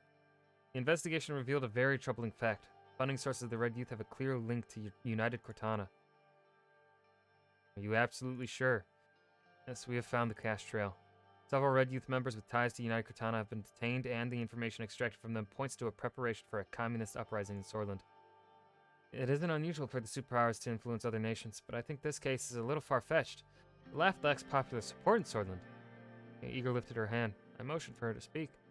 I went over the report in detail. It would be wrong to jump to conclusions about a clear foreign interference yet. United Cortana has humanitarian and cultural ties with many countries, including Sworland. And I also don't want to jump to conclusions immediately. I'm going to create a crisis with them. Nearly 3 decades ago, they funded General Rickard and tried to establish communist dictatorship in our country. If it was not for Colonel Sol, we would have seen the real crisis. Took a sip from her glass of water and continued. Our police chief, Carl Greiser, has linked the funding channels to the United Cortana consulate in Benfi. As we all know, the enemies of Sworland are many, but we also have threats inside the country. We need to remain vigilant as a people and nation. If we give up essential freedoms to purchase temporary security, we deserve neither freedoms nor security. This is debatable, but yes, we know what more security and surveillance caused to this country under President Sol. Let's not forget that President Sol, God bless him, brought stability after a long period of bloodshed and chaos. Moving on. Our highest internal threat comes from the estimated 20,000 strong Bludish Freedom Front led by the imprisoned Dulan Arg. They are a banned political organization, now a militant force that is trying to incite racial violence.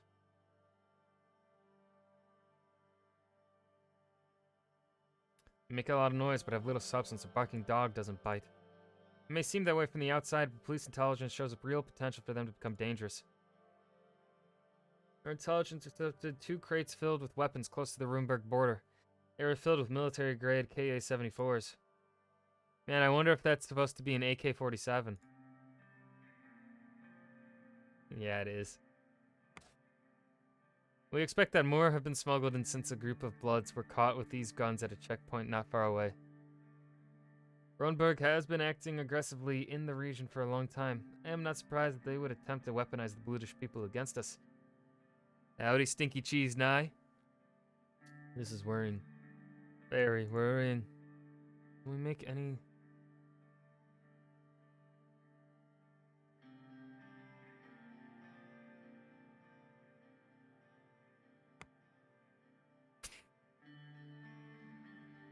Can we make any direct correlations to blame Rumberg? Not yet, but we have suspects that indicate such a correlation. This is grave news, but we must be careful not to stoke the fires of anti-Bludish sentiment. What is the second most important threat? It is the gang violence that is threatening the Nargis and Augenland regions. 2 prominent organized crime families are at war, and the potential for bloodshed is real. Which 2 families? One is known as the Coronelli, and the other as the Skinner Cartel. They used to be allies until a recent disagreement. Both are active in the cities of Narbel and Estord. Lewis, I trust that you can handle them. Doing my best, sir. I shall be honest with you. With our current capabilities, we may not be able to prevent the further arming of separatists while maintaining order in Bergia, Nargis, and Augenland.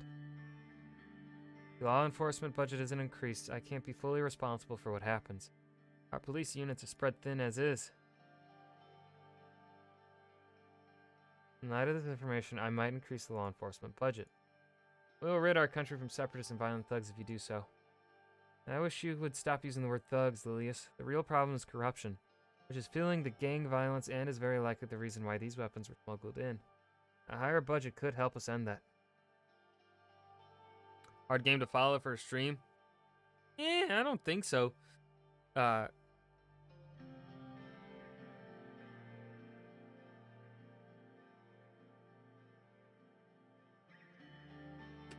right now we're still like in the beginning of things. Like we're still learning.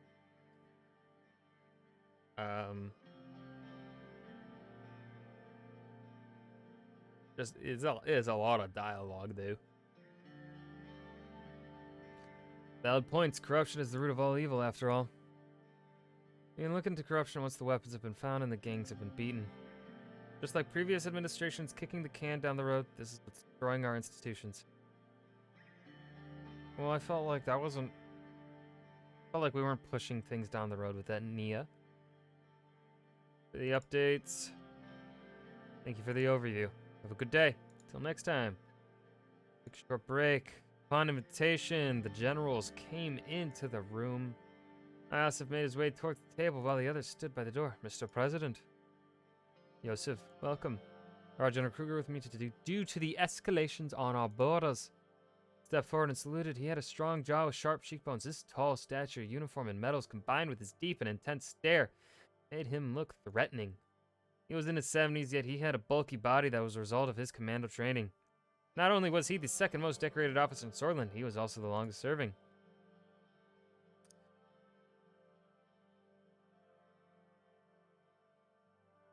We'll salute him back. He smiled at the gesture and bowed his head in respect. Oh, made the good call there. Oh. Yosef tapped his foot impatiently. He seemed uneasy with the presence of another high-ranking officer in the room.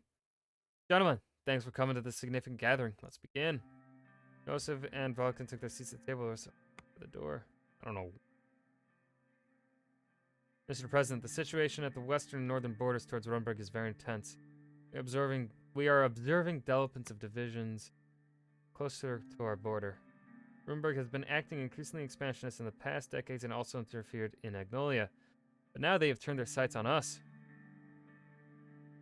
What is your current strategy? Strolling close to the borders with our border force and keeping Army Reserve divisions near. Seems like they want to increase the pressure both externally and internally. Mr. President, if I may.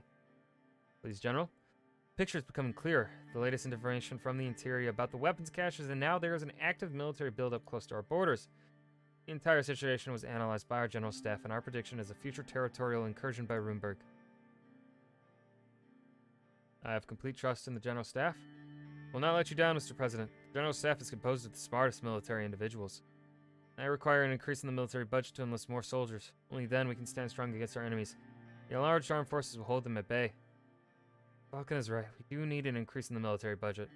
Although we don't see eye to eye on exactly how to spend the budget, that much we agree on. I have my concerns about Rumberg too. We need strong allies who send such a superior power. They are our nemesis.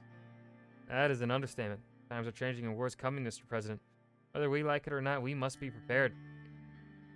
During the election, you said nothing about focusing on our military. I ask you to reconsider and to increase the military budget. The future and safety of Swordland is in your hands. Ooh. Uh-oh. Ooh, what to pick?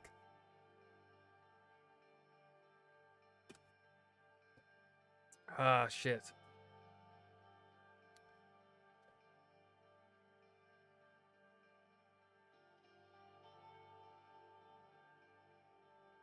A man of my word, but I haven't given my word about anything.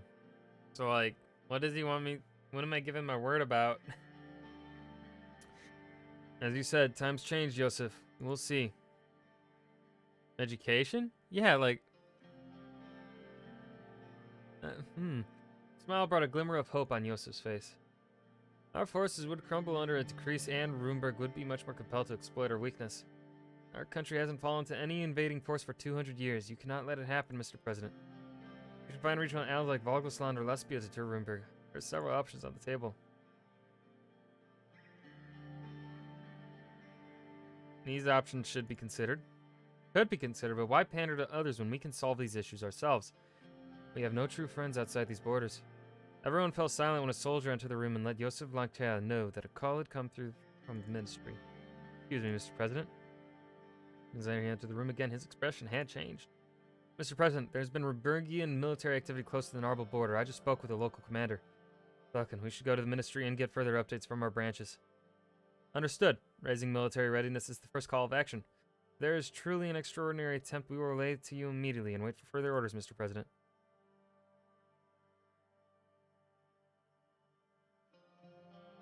Your service is appreciated, gentlemen.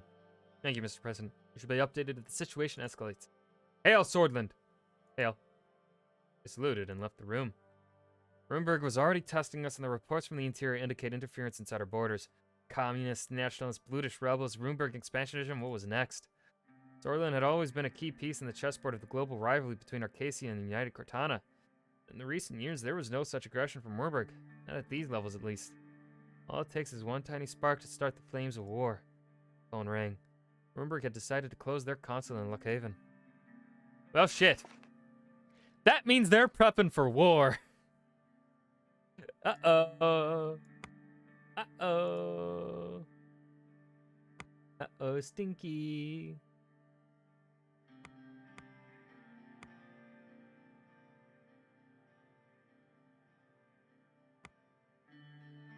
Gang violence killed a teenager. Okay.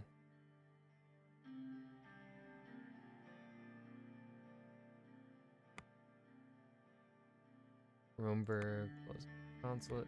Going on in Besword. United Cortana embassy helped protesters. What?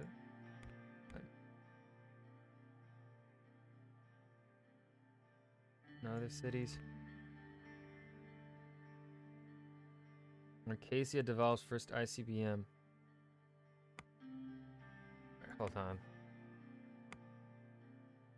Locations. No. Countries. Arcasia is a republic.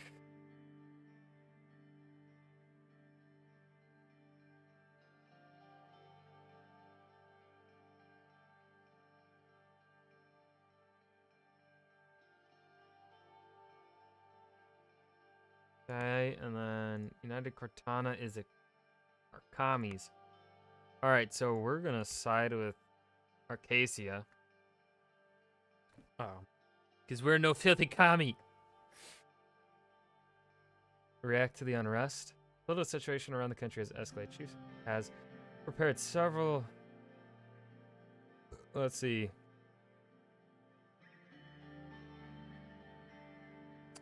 Visited affected towns in person. Fucking again. President Rain talks to protesters.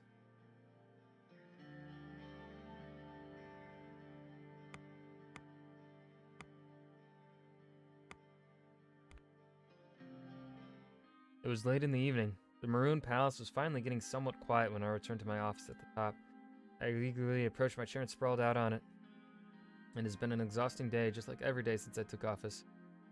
Are you, or have you ever been a member of the Communist Party? Lean back and relax. Whole sword skyline was daunting but beautiful. I glanced downwards out at the window and saw Sergei and the guards waiting for me by the main gate. After a couple of knocks on the door, my secretary entered. Mr. President, Mr. Tusk is here to see you. He had a meeting with the Lotharburg spokesman. I'm so sorry for not giving you proper notice. Do your job properly next time. Wow. Don't worry about it.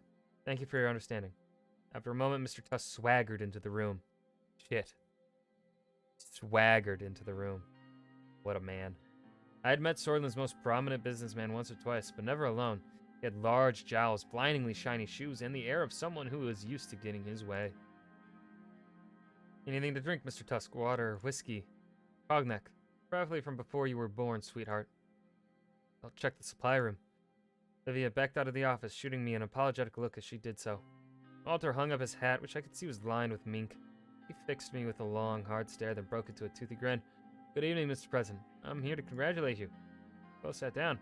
My business partners and I wish you a successful term as the leader of our nation. Thank you, Mr. Tusk. I had no chance to say this at the ball with all the panic. But we're very much looking forward to working with you. Likewise. I'd like to build a profitable relationship between us. Being said, there are some concerns of mine and the people I represent, which I would like to take this opportunity to clear up. What are these concerns? The ruined state of the economy in Sordland has influenced everyone. The recession hit all of us hard. Walter pulled out a box of cigars from his jacket.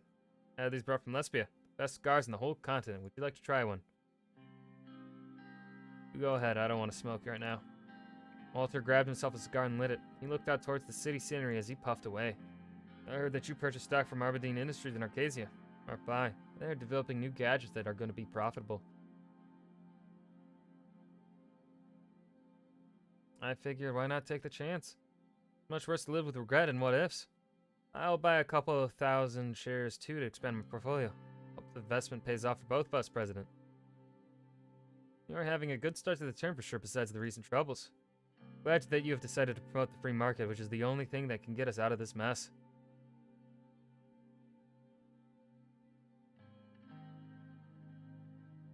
I took favorably to my...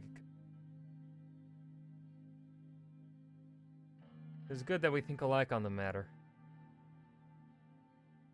Oh my god, the most horrifying birth control. What was the fucking ad? I don't think I've gotten a birth control ad on Twitch yet.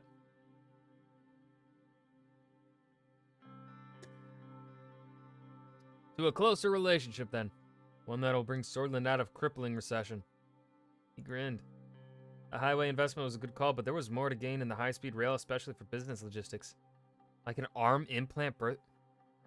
What in the fuck?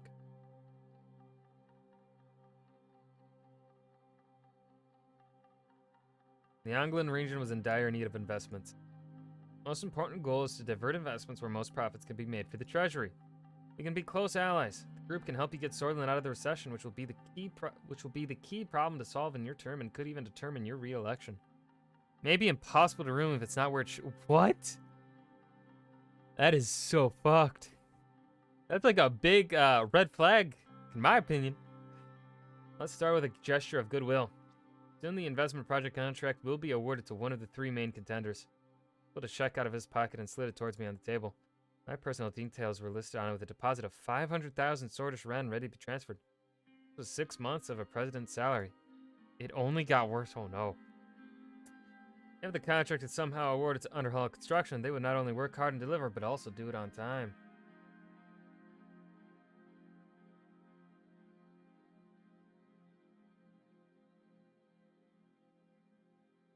Ooh, they violate workers' rights. What do you think, Mr. Rain? Wouldn't that be good? I'm so sorry, Mr. Tuck, but all I could find was a 1942 Savigny. Hope that's acceptable. Quickly put the tray on my desk and walked out. Tusk eyed her as she left. Remind me to visit your office more often. Now, where were we? We have a deal.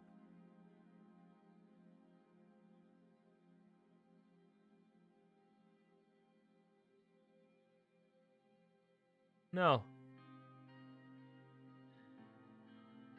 I will make my own decision. Walter sighed and pulled the check away, putting it in his pocket.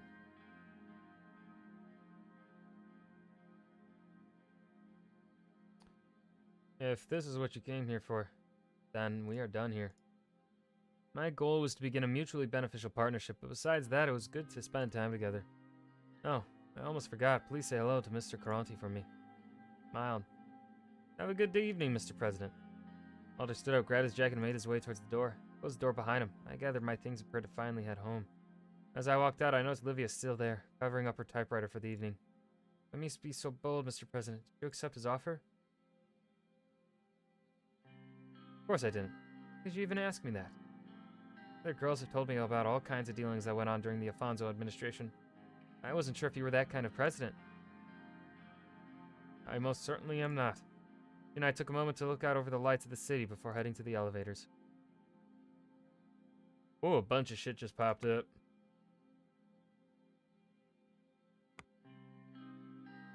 News. Leader of the NFP. Alright, the NFP wants me to expand executive powers. Ooh, yeah, of course the fascists want that. Ugh. Reform demands gain popularity.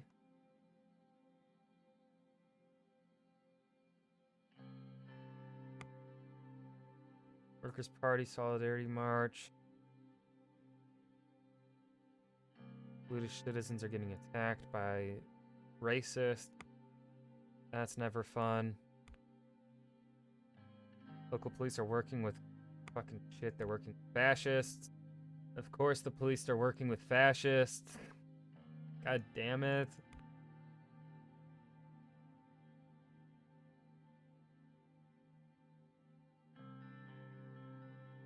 Alright. Roomberg is mobilizing further on the border. Things are not looking good. Am I gonna die and fail in my first term? Finalization of the HD. After driving through the cliffside roads, we arrived in Leclerc. Their chiefful citizens greeted us, and the local government officials escorted us to the city hall. Here, a significant meeting about the H3 project would take place. Several construction companies sent their representatives to the city hall. Even though Gus Manger couldn't make the meeting, I had Simon Hall and Lily Scrapp at my side. Besides starting our economic recovery, the travel time by road will drop by more than half, Mr. President. This project will improve the Augenland region. I have lived with these people and seen them suffer. I hope so, Lilius. The aim to economically strengthen this weak region will be partially accomplished. According to my estimation, this project will give about 50,000 citizens from Augenland employment. What kind of end results do we expect? Short-term employment and long-term economic development in the Nargis and Augenland regions. The underdeveloped cities of Lenkurg and Arvery will receive a lot more investments after this. Search for the documents. I have the overview of the companies here. Look at the files. Alright, Swordfish State. Alright, so the safest for big projects. They have a corrupt management structure. Underhaul, it violates workers' rights.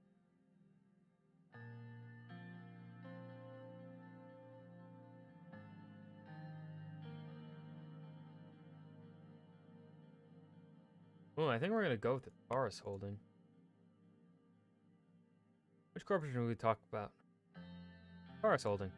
Forex Holding was founded in 1946 and is owned by the entrepreneur Geralt Fay. It is a new holding company whose subsidiaries are used cutting-edge technology from Arcasia to reduce construction costs and prices. They are known to provide for their workers who are part of the labor union of Swordland. I'm assuming they're probably not commies. There are other things Taurus does very well, like providing consultants for the state corporations, but I can't vouch for their infrastructure construction at all. Why should we pick Taurus? It would fit our election promises of switching to a free market economy. Awarding contracts to a privately owned corporation would be a step in the right direction. Taurus has completed fewer projects than the other companies, however, they are slightly faster and cheaper. They won several awards internationally for being one of the fastest growing advanced companies. The innovative aspect is refreshing, especially if they can deliver. They are only involved in smaller scale regional projects. This does improve their capabilities for larger undertakings that are more complex. Project manager from Taurus Holding mentioned that they would be able to finish the project with the allocated funding. They are the only company who found the budget sufficient, making them a cheaper alternative. I have settled on Taurus Holding. Good.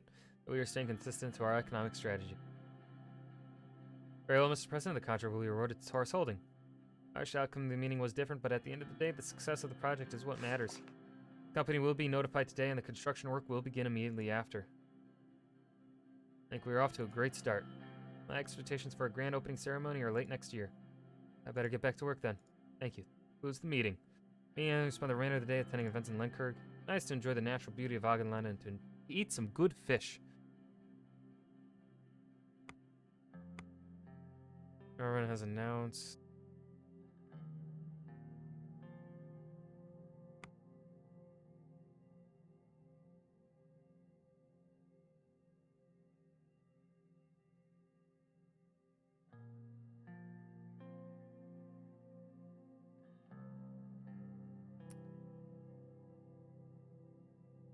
Okay.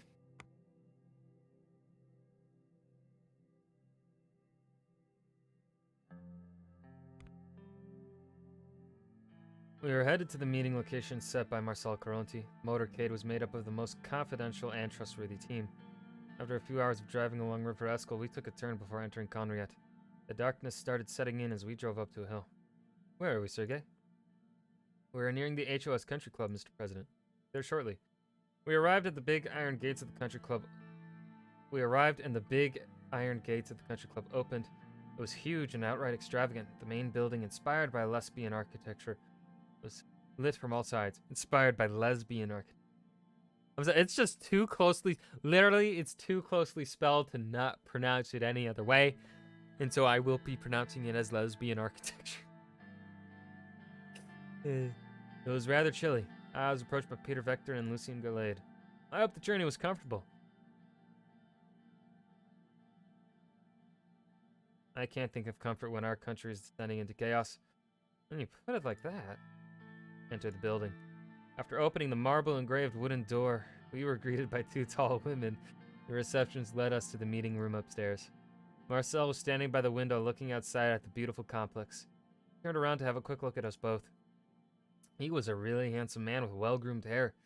He walked towards me with his hand reached out for a handshake. I shook his hand. He had a firm grip.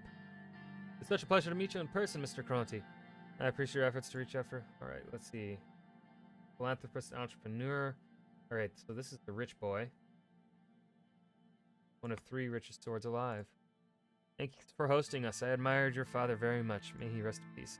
Welcome. Your kind words have touched me, Vice President. He was indeed a great man. May he rest in peace. He was a true entrepreneur. He would have been very happy to hear this from you, Mr. President. It's time to look forward. Let's talk about our bright future. I heard about your meteoric rise in HOS. I'm flattered. You truly are going to be the best president this country has seen. I say this because you've gone against the odds and survived. I respect that more than anything.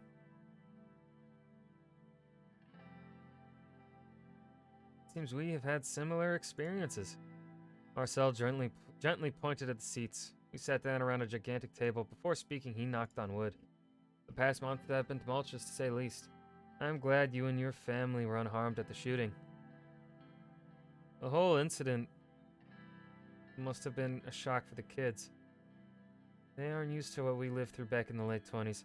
I still remember when my father took us out of the country when it became too dangerous in Conriat. Spare me your life story, that would be mean. They were startled, but the important thing is they are safe and sound.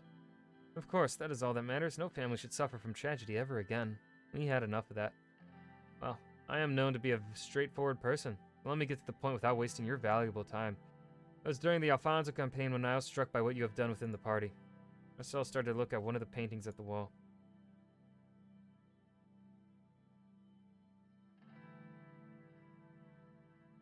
Look at the painting. The famous piece depicted a giant sleeping beneath a village. The trees, rivers, and hills were all a part of the giant's body. Its eyes were two caves looking up at the people. It showed daylight at the far left and nighttime at the far right. The giant seemed to be watching the village, just totally unbeknownst to the villagers. Marcel pointed his finger at me. You said we will transform this nation, Mr. Rain. My conglomerate has a way of doing things, and I don't want them to change. But I want to cooperate with you. The intention is mutual. You might have the people's support now, Mr. President, but what happens when you make mistakes? Everybody makes mistakes. What's that supposed to mean? Here's point, Vice President.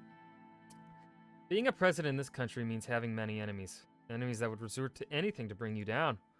Let's say these enemies caused a scandal or leaked sensitive information from the administration. These would be destructive when they were released. If they were released. Then you?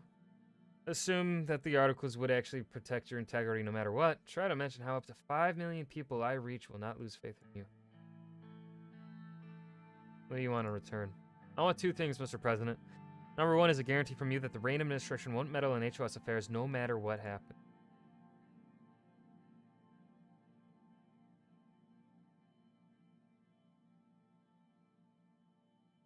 Well, it looks like it's a good business, though. It treats the employees right. Huge salary bonuses, free private health care, free housing. Not seeing anything negative about HOS. Number two is a simple gentleman's favor for the future. Let me prove my service to you first, and I'm sure you won't disapprove when the time comes. How do I know that I can trust you? My circle advised against this. I didn't even know we are meeting. Mr. President, we both put ourselves at risk here, but I'm willing to trust you. The question is, are you willing to trust me and accept this offer? What do you think about this, Lucien? I think it is a good deal. He's right. We will need the media support. With his newspaper and channels on our side, we can dodge a lot of bullets. One thing that bothers me, though, is his favor request. We do not know what it is, and he could ask for something that could point fingers at us. So, do we have a deal? Oh, shit.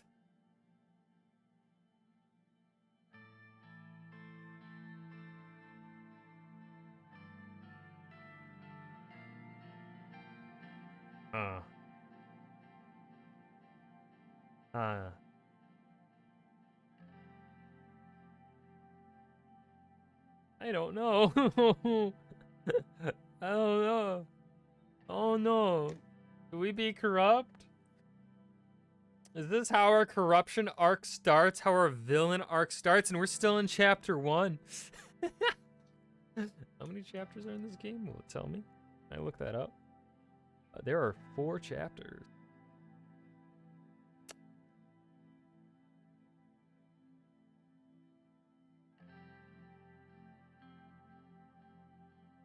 We start the corruption arc. We have a deal. Happy to hear that. You can contact me personally through this number. As soon as you know that a story against you will break, please call me and it will be taken care of. I hope you will oppose your end of the bargain as well. Shake his hand. We'll meet again. Goodbye. Thank you for your time, Mr. Caronti.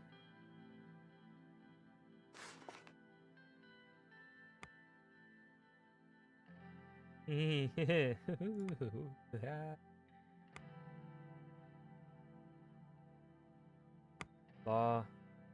Media bias. Okay.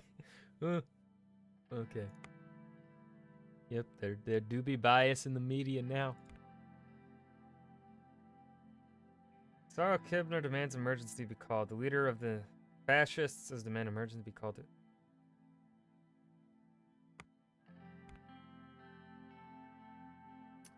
Let's see. With the assistance of the National Business Council and the Central Bank, Simon Hall put forward a countrywide relief plan to mitigate the economic hardships that are being felt. We can either provide stimulus checks for people in need or bail out businesses Decide not to. Shit.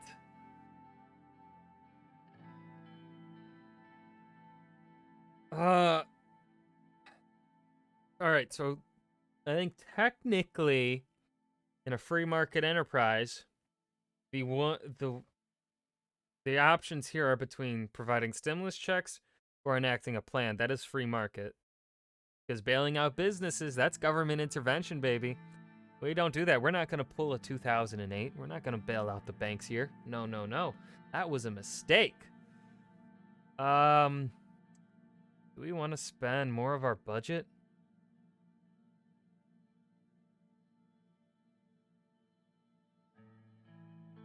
Provide stimulus checks.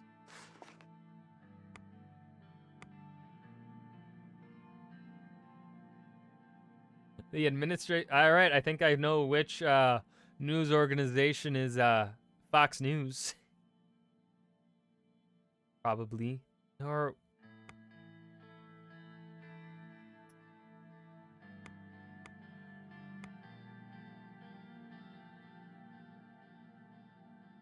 yeah, I think this is probably the Fox News one.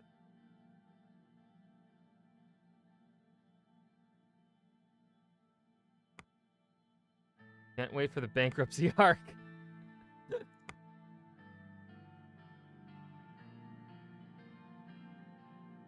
All right, so this did help millions of people. All right, I'm assuming that means a good decision, Mr. President. Mr. President, you are a fucking genius. All hail President Anton Rain. The death of Bernard Circus has shocked the country, and his funeral will be held in Deer. Among a large crowd of sympathizers, Circus was not only a communist poet, but also an elected MP that had a voice. A state funeral has been organized to honor him. The question is whether the president and the administration attend the funeral. He was a politician. It would be rude not to. Dark clouds were looming over Dare. They looked daunting as our convoy started approaching the century-old cemetery. It looked like it was going to rain, certainly fitting weather for a funeral. As expected, Bernard Circus's passing maintained its media attraction, and all of Swordland was paying attention to the ceremony, especially to what I would say in my speech today. Sir, we've arrived. Raindrops were running down the car window when Sergei opened my door, held an umbrella over my head. As soon as I got out, flashes from the cameras blinded me. Okay, Sergei, I'll hold my own umbrella. As you wish, sir. He handed me the umbrella and started waiting next to the car with his own. Peter and Carl exited from their own cars in the convoy and made their way over to me. Anton? President? I just want to inform you that the perimeter is clear and secured completely. There's no one getting in or out without our knowledge. Good work. Thank you, Carl. Carl bowed his head with respect. Good. If anything happens to Anton, you will have to answer to the First Lady. Trust me, Carl, you don't want that. Peter let out a laugh, which drew some attention from bereaved attendees.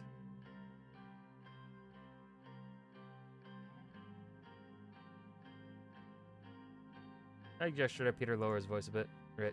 Sorry. It started to rain. Several unintelligible voices were heard from Carl's radio. He stepped out to reply and returned shortly. We have a small problem, sir. Five to be exact, Red Youth members are here to attend the funeral. They apparently said they wish to pay their respects to their fallen comrade. We let them in. Do you think they pose a security threat? No. They were thoroughly searched. It looks like they really are here to attend the funeral.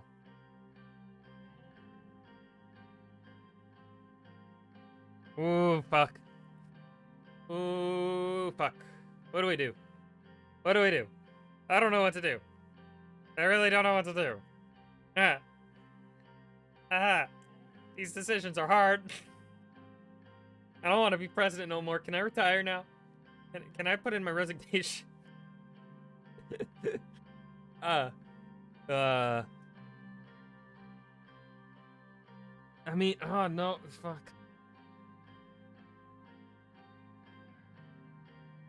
Is scared. Nitarius is scared. Let them in. As you command. Let's head over. They are about to start. We walked towards the crowd circled around the grave. Everyone in attendance was wearing black and mourning. Rain started pouring heavily. Bernard's widow and daughter were in the front row, staring at the coffin with a mixture of disbelief, confusion, and above all, a cold, unforgiving sadness. Both of their eyes were very red and swollen from weeping. Before taking my place to observe the ceremony, I gave my condolences to Bernard's wife and his daughter, who looked at me. Remind me of Diana. When the religious ceremony was done, I was invited by the priest to deliver my speech. I took the podium. I felt like I had a lump in my throat. I couldn't get the daughter's eyes out of my head. Today we are mourning Bernard Circus, a father, a husband, and a loyal servant of this country. Towards the back of the crowd, I spotted the members of the Red Youth, wearing red shirts and black bands of mourning on their arms. They seemed ruly, and were respectfully bowing their heads. There was complete silence except for the sound of raindrops.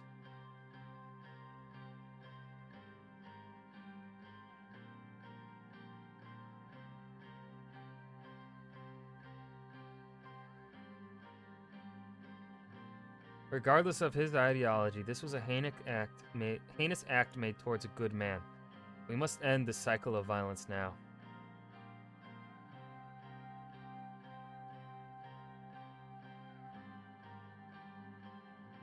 Circus had a dream of a unified Swordland. In these next months, we need to fulfill his dream and band together.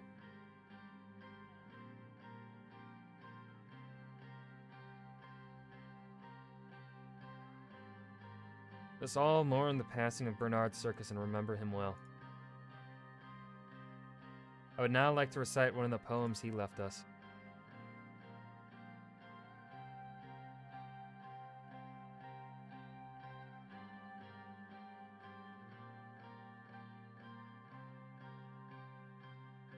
We rise toward the sun. Those who died, died fighting. They are now buried in the sun. No need to mourn. There is a raid to the sun.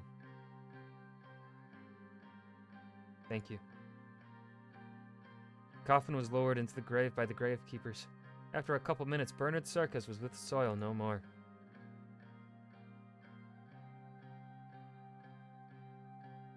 As we bid farewell to Bernard, I want to close the words every sword lives by. Morgna Vescor. Everyone replied, Vectern Sista. Victory is close. With applause as I stepped down from the podium, it was time to leave. The widow thanked me with a soft and defeated voice before we dispersed. On my way back to the car, I still couldn't get the eyes of Bernard's daughter, nor the faltering voice of his wife out of my head. Would Diana, Monica, and Frank look the same way if something happened to me? Peter put his hand on my shoulder. That was a good speech. I sensed only respect from his voice. Thank you. I mean it. I know you do. Come on, it's time to go. Got work to do. He was right. We had work to do. So much more to do. I realized that the rain had stopped, and I looked up. The black clouds slowly dispersed, and sunbeams enlightened our surroundings. As someone once said, even the darkness night will end and the sun will rise. Hope was still on the horizon.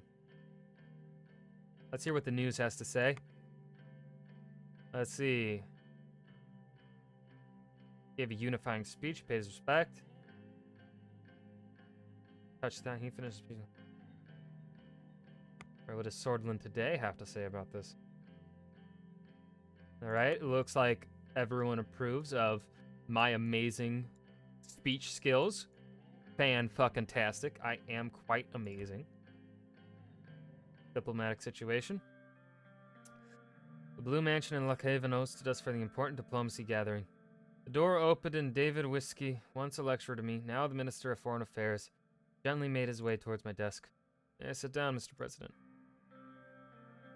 Of course, it's a pleasure to see you, Mr. Whiskey. Likewise, we have so much ahead of us to accomplish. He slowly sat down, taking care not to aggravate the arthritis in his knees.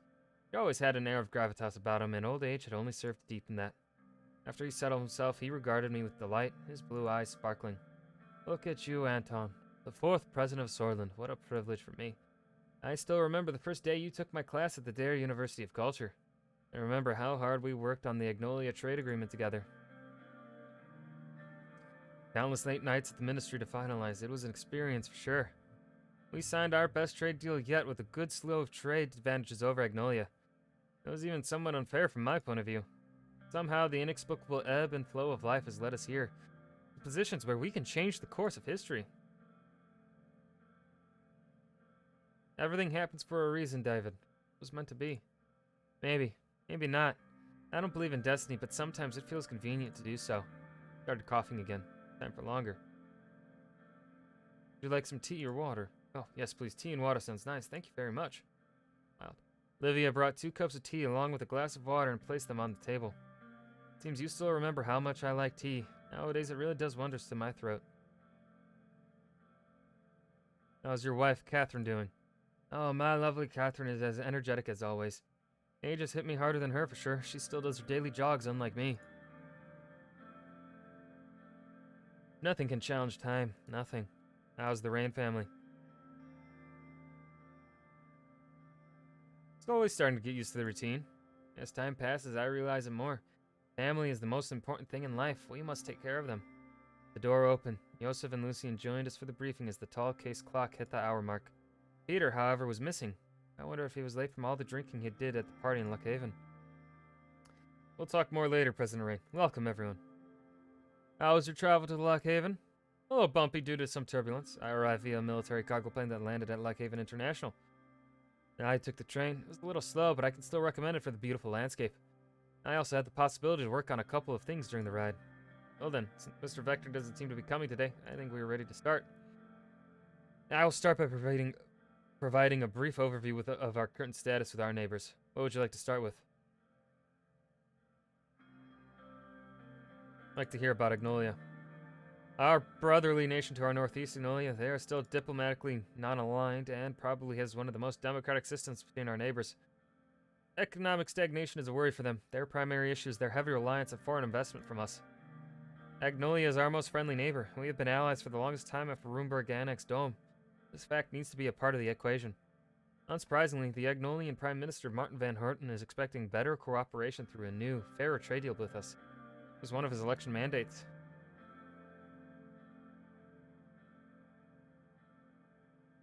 We'll think about his request. The matter is still on the table. We could secure them as allies if we make concessions in a new agreement. Roomberg is our common threat. Additionally, the latest numbers indicate that currently 1 million Agno-Swordish citizens live in the Anglian region of Swordland, which creates a link between foreign policy and our internal affairs. These people have suffered socioeconomically, which led them to crime and other problems. In addition, a relaxed immigration policy was one of Agnolia's main requests, which is unacceptable. Most of the migrants in our country haven't even assimilated in Swordish culture. Adding more won't help. I'm supportive of relaxed immigration. I would rethink the matter seriously because it has a great influence on our society and values. We shall remember that we promised to keep our immigration laws relaxed in the election campaign. Tell me more about Volgasland. Our cousins of old across the Marquian Sea wish to have good relations with us. As we all know, Volgasland is a socialist republic aligned with United Cortana. They're an important regional player. It's also the most significant sea power in eastern Marcopa. We had hostile relations with them after several wars in the 19th century, which we wouldn't want to experience again. Recently, the relationship has warmed up thanks to Emmerich Kogel. As a result, diplomatic talks can be conducted in the future.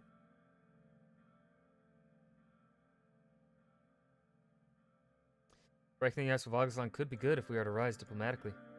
I agree, they could be potential allies in my opinion. The situation in the region necessitates that we find allies. They haven't been in good relations with for the past 200 years. Recently, they have also joined the Communist Kantanan Security Pact, subjugating themselves to United Kantana.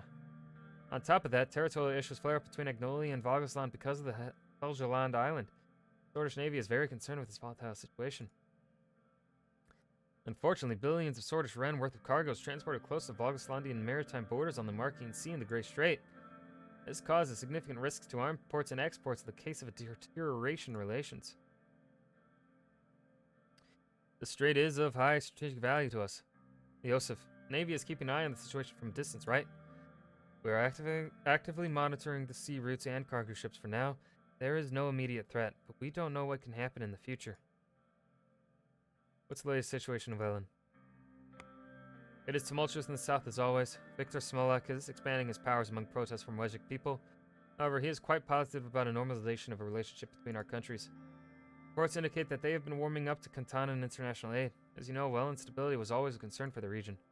But if we want to help them, we must not treat refugees like we did in the 30s.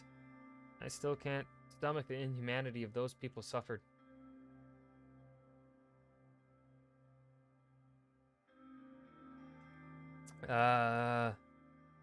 Trade agreement with them would improve stability and increase mutual trade. There would be many bargaining chips discussed, but Welland could be a new partner in the region. Could also invest in stability there. Our main goal should be to avoid a refugee crisis like the late 1920s.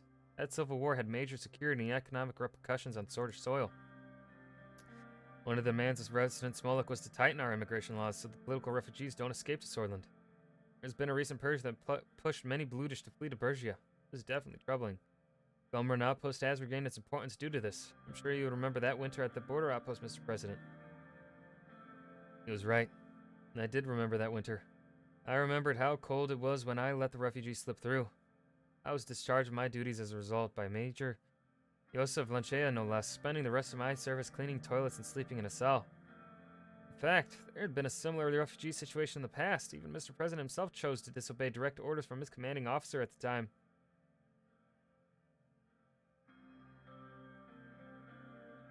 Past is past, let's move on. He opened his mouth to say something, but David cut in.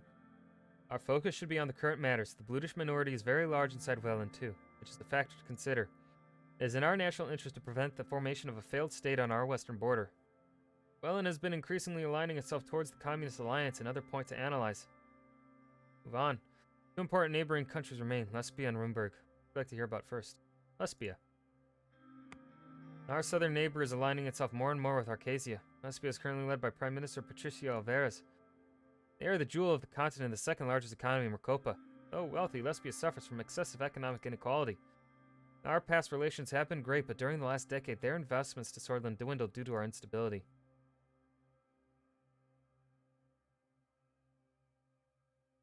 Allying with the richest regional nation could be beneficial. It could be, but it would also mean that we would draw closer to the Arcasia bloc and near the Arcasian Treaty Organization. I'm certain that the recession has a lot to do with their retraction of investments. Once they see that money isn't in the picture, they vanish rather quickly because they are capitalists. They have shown a selfish attitude during the Welland Civil War by closing their borders and funneling refugees to cross into Swordland. Lucian cleared his throat. Capitalism of Lesbia is inspirational. Look at their economic power. Everyone comes at a cost. In Lesbia, the cost is wealth inequality, but business people are getting richer and richer. There are hundreds of very privileged oligarchs who invest inside and outside of Lesbia. Some made significant business investments in the cities of Benfi and Valgen. What about Rumburg? Now to the most troublesome nation, Rumburg, a constitutional monarchy led by Queen Beatrice Livingston. I highly advise caution and calculated action against Rumburg. Our military must be prepared. The threat is real. They are strong and have the motivation as well as the means to damage us. I'm going to give them any reasons to pursue aggression. I will take your advice in consideration. These types of nations will always try to make up a casus belli, a reason to declare war. While Thornburg openly denies such claims, their past and current actions make it clear that they want to destabilize us. The weapons caches found by our intelligence agency clearly shows what their goals are. Our military must be steadfast and our diplomacy valiant. The Rumburg threat is one of our top priorities. You can be assured of that. We are always in dialogue with our Rumburg ambassador to make sure a channel is open to solve disputes. We could use their aggressive attitude against them by convincing the international community. He grabbed the Lockhaven Times newspaper and put his finger on the article about the latest diplomatic incident. Their abrupt announcement about the closure of the Rumburg consulate in Lockhaven is yet another step in their escalation. This covers the overview of the current situation. We will move on to our trade choice and the response to Rumburg's diplomatic escalation. The sun began to set over the hills surrounding Lockhaven. The team was ready to give advice on the new trade initiative and the response to the latest diplomatic incident with Rumburg. Peter arrived late and a little rougher than usual. It must have been the drinking from last night. Hey there, folks. Excuse my delay. I'm sure I didn't miss anything we didn't already know. We were still supposed to be a part of this meeting, also on time. Punctuality is important. We are talking about serious subjects here.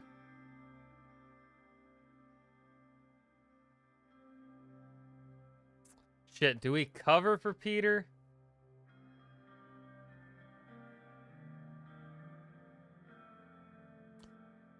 No, we are running a fucking government here, Peter. Discipline in the cabinet. Excuse me. It won't happen again. Lucian and Josef looked at Peter before David moved away from the subject. Vice President will be part of the trade delegation, so it is great to have input on that subject, but also on the Rumburg incident. There are two issues at hand. Which topic should we tackle first? Diplomatic incident. Rumburg Consul Sir Brown Harrington announced the closure of the 120-year-old consulate. Now the diplomatic staff is leaving the city to go back to Thornburg.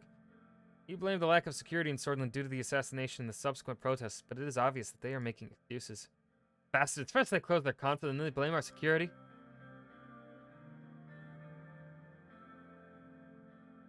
Security situation is under control. They are playing with us.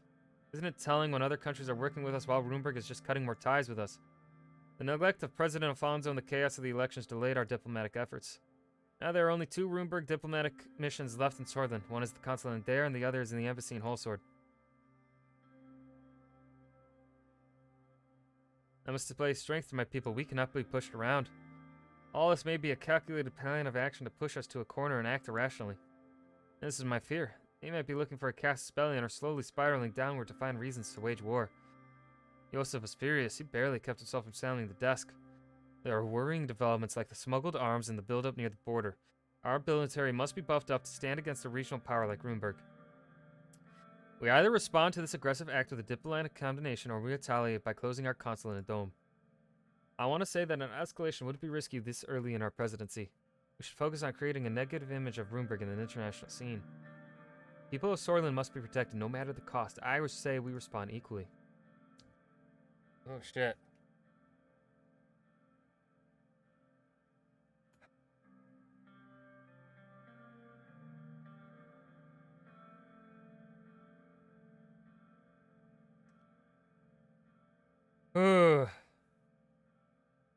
Write an official diplomatic response condemning this unreasonable act. Declare that Runeberg aims to destabilize Swordland in the region. As you wish, Mr. President. I shall begin work immediately, by immediately informing the Ministry of Foreign Affairs and Trade. Showing the international stage is the key in long-term strategy. I wish we had reacted more strongly. If we don't confront them, they will keep escalating the situation. I, on the other hand, am glad that we are taking the more cautious road. Trade initiative. Our primary goal will be to successfully sign a trade agreement with one of our smaller neighbors. We have 2 options with our trade initiative. Start of new negotiations with our old partner Agnolia and forming a new cooperation with Welland. Tell me about the trade deal with Agnolia. First off, the reason behind this option is more diplomatic than economic. Although, of course, we cannot forego the added economic value. Agnolia is an old ally and a valued trade partner. The point we are at with the early negotiation is around the steel trade. They're demanding that we buy their steel for a higher price. That's because they think that the deal is far too unbalanced as it is. Second main demand is a privileged access to our agricultural market. In order to fulfill their demands in return, they are offering a full alliance with Swordlands against Runeberg. Looking at the current events of Runeberg near our borders, having a coalition against Runeberg would prove extremely useful. Now, obviously, there will be consequences for entering a full alliance. Mainly the issue is around the Hagi Islands. Augustland has clear intentions on taking over the island one way or another, and entering a military alliance with Agnolia will make them furious. Now, I want to state my support for the decision to stick to our old ally Agnolia. Even though I disagree with their demand to relax immigration, we have cooperated with them on many issues in the past. Magnolia is a solid partner for us. David and the President worked on the previous comprehensive trade agreement in the 30s. There are obviously subjects that we would still need to tackle, like our economies, trade to goods, and what to do with immigration. My opinion is that this is a good deal and we should go for it. The new Agnolian Prime Minister is trying to improve the existing relationship. The downside is that we would need to make concessions, the reality of any trade deal.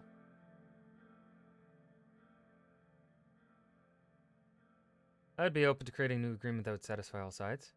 Best outcome. If we decide that Agnolia is a good option, another point is that they have a very democratic system. After the recent elections, the PM has a mandate to arrange a fairer deal with us. Martin Van Herten also is an avid supporter of relaxed immigration. Since we said we will keep him, it will help us. Starting the highway construction island plays a part too. Regardless, if we are going to increase our regional influence to previous levels, we might need to make amends with our neighbors. Ultimately, the decision will be up to you as always. We have the trade deal. Dealing with a fractured country like Welland has its positives and negatives. Although it will be lucrative in short term, there are risks associated with dealing with such a country. They are proposing co-investment projects and a no-tariff agreement. They are also offering oil in return for attracting foreign capital interests in Swordland. However, it is possible that there will be international ramifications of getting closer with a country like Welland. All in all, this is a very lucrative deal for us, however. We need to think about the consequences. I certainly don't support the decision to become friendlier with Welland. We carried their burdens for decades. Their migrants flooded our country and now they are expecting a deal from us. Maintaining influence with Welland could prove useful. Yes, it is risky, but think about our influence on an underdeveloped region like that. We could also sell more products and enter their market easily. I'm of the opinion that it is simply too risky. Yes, we would gain resources and immediate capital, but I'm afraid of the consequences. You may be right, it is risky. I tend to agree. If we wish to go forward with the deal when the time comes, there is the topic of immigration to consider. Viktor Smolik is a known isolationist. Our promise to keep our immigration policy relaxed will not help at all. He blames us for bringing Western interests to the region. He also doesn't want his political opponents to flee here. I personally don't like the idea of getting too close to Welland. Me too. Agreed. I think we should give it a try. Our campaign promised to steer Swordland towards west, and Allocation will have an effect on negotiation. Especially Welland, as you know, the current affairs of Welland are partly a result of United Kantana's support of Viktor Smolik. We have a problem, but definitely worth trying. As for Agnolia, this promise had made them cautious, which might make it harder to get a good deal. However, the fact that we are headed towards will have an influence. Good negotiation optimize the interest, which makes the differences become trivial, allowing both sides to reach a deal. Very true, Mr. Victor. We have a lot of time to prepare for the scheduled visits to Welland and Agnolia. I believe this gives a brief overview of our current options. Our trade delegation will begin work towards the end of the year, and sign time next year. We're visiting Stallport and Rocklewitz. Party animals like David and Simon. Peter left. Joseph narrowed his eyes and stared at him. That concludes our meeting, Mr. Rain. Thank you all for coming. I'll take my leave then, sir. Meeting concluded and the term dispersed. Our diplomatic action plan officially began.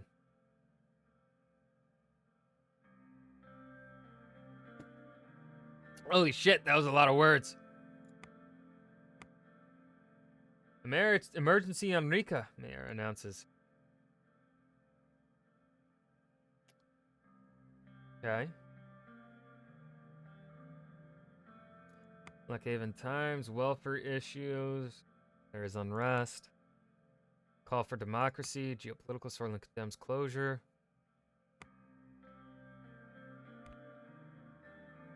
Young Swords member claim links to the government.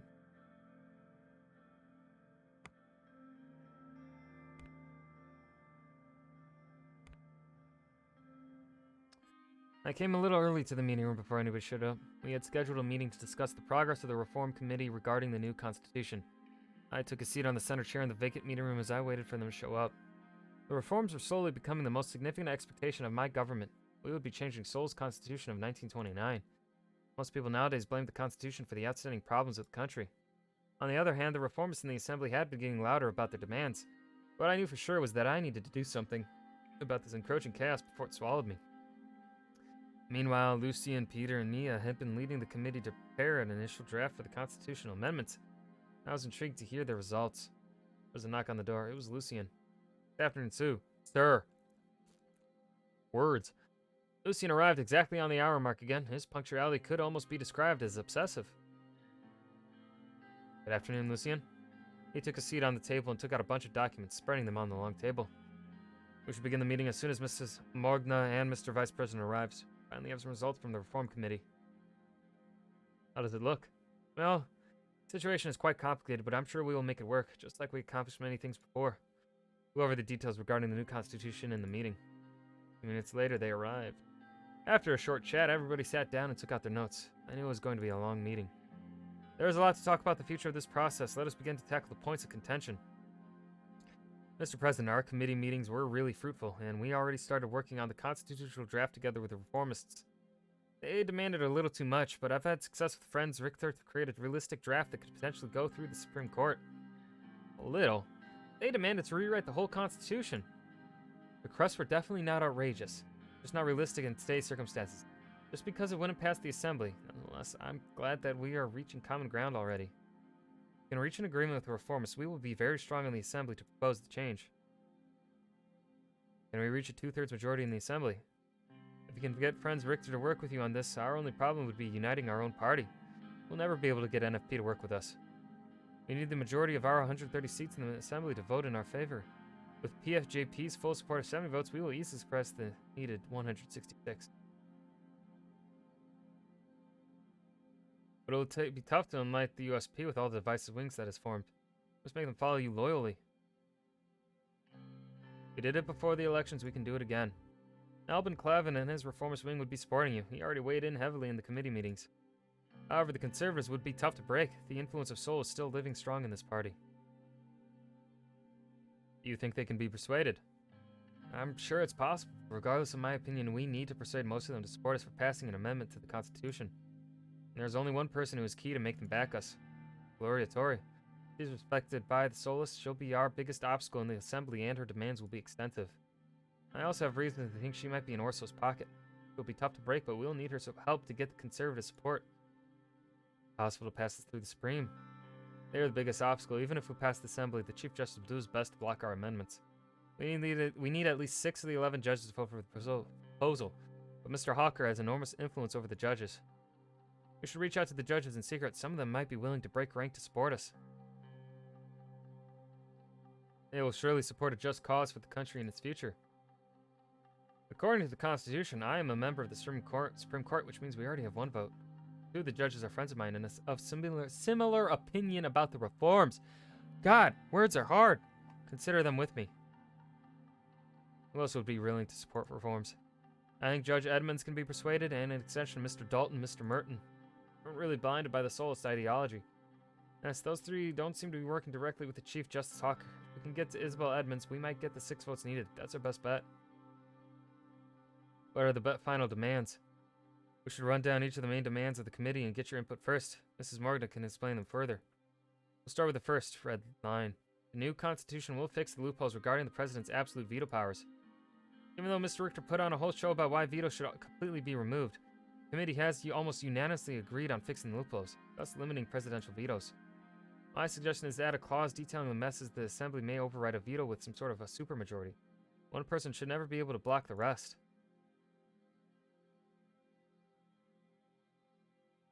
Loopholes give the president too much power, which could be misused.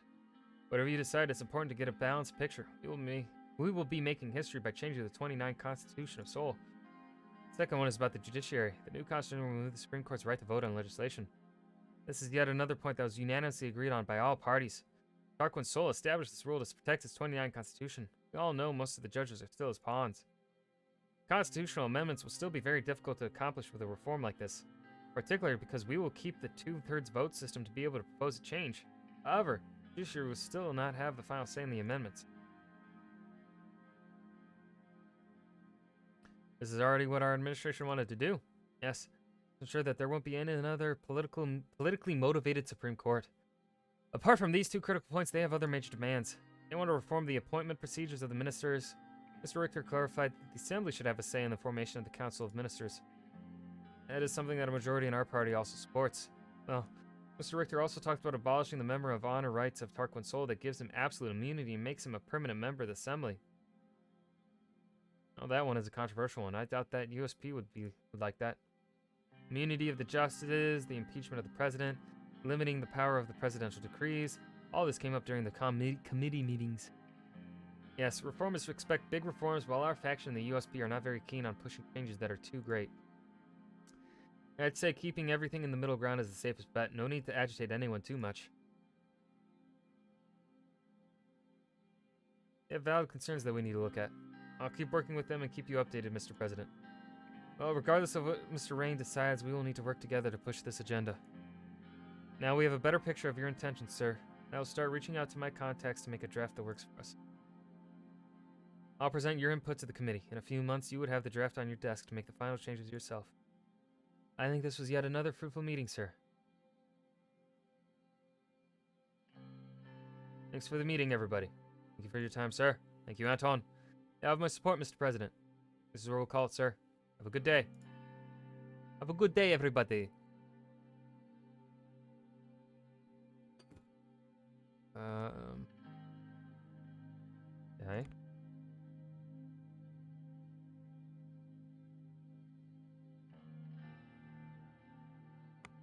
Okay, construction has begun.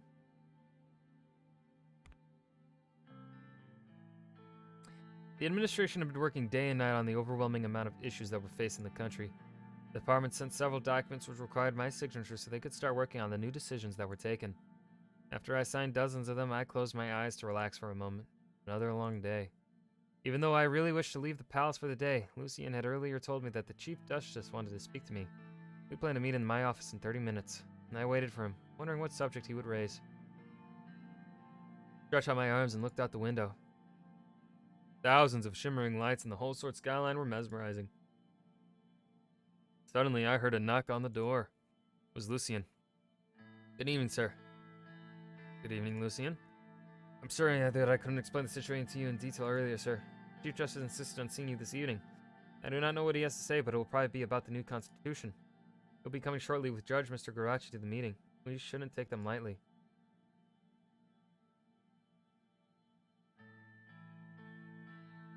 I think he's here to test the waters. I agree. They'll probably try to get you to their side. There were 3 knocks at the door. Lucian checked his watch. He looked rather worried.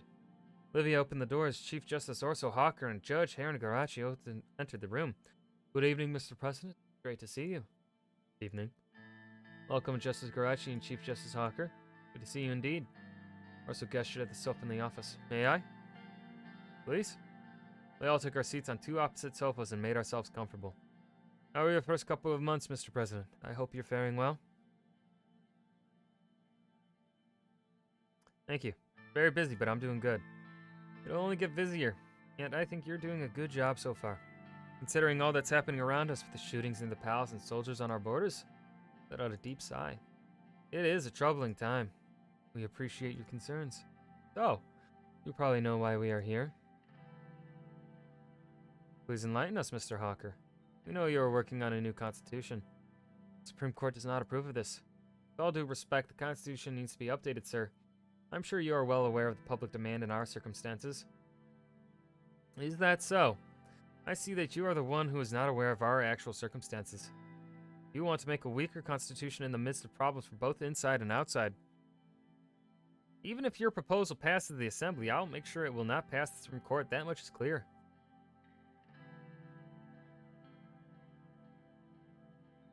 You haven't even seen the proposal yet, Mr. Hawker. It's too soon to be against it. You think I live under a rock, Mr. President? I know what goes on. Yet you, Mr. President, seem to be only partially informed about the current situation. Please, let us explain the reasons of our stance. I believe I am fully informed about the situation, Mr. Garachi. You think you are, Mr. President, but the Chief Justice has some intel on something that you would be very interested in. And what would that be? Orso signaled Heron with his hand to let him speak instead. Mr. President, I know that you're a busy man, so I'll make this quick. We all know that Swordlish security forces found stashes of Rumburgian weaponry in the hideouts of Bludish separatists. KA-74s are roaming inside Swordland at this moment. As much as Rumburg poses a direct threat, now it's clear that they are also intervening in our country and weaponizing our minorities against us. It is not unprecedented to think that the Bloods will start their terror again with their new toys. Not to mention the fights that broke out between the left and right wing after the shooting of Bernard Circus. Communists are rising with the support of United Kantana. The chaos is imminent for Swordland. And sadly, we don't see the administration taking the necessary precautions. You said you will not focus on military during your term. Under current circumstances, that cannot be tolerated at any cost. Mr. Hawker, the court has no jurisdiction over these matters. Aren't we all part of this state, Mr. President? We are all responsible if Swordland fails to overcome these threats. But regardless of that, are you also aware that the armed Bludish separatists have direct connections with the Workers' Party of Bludia?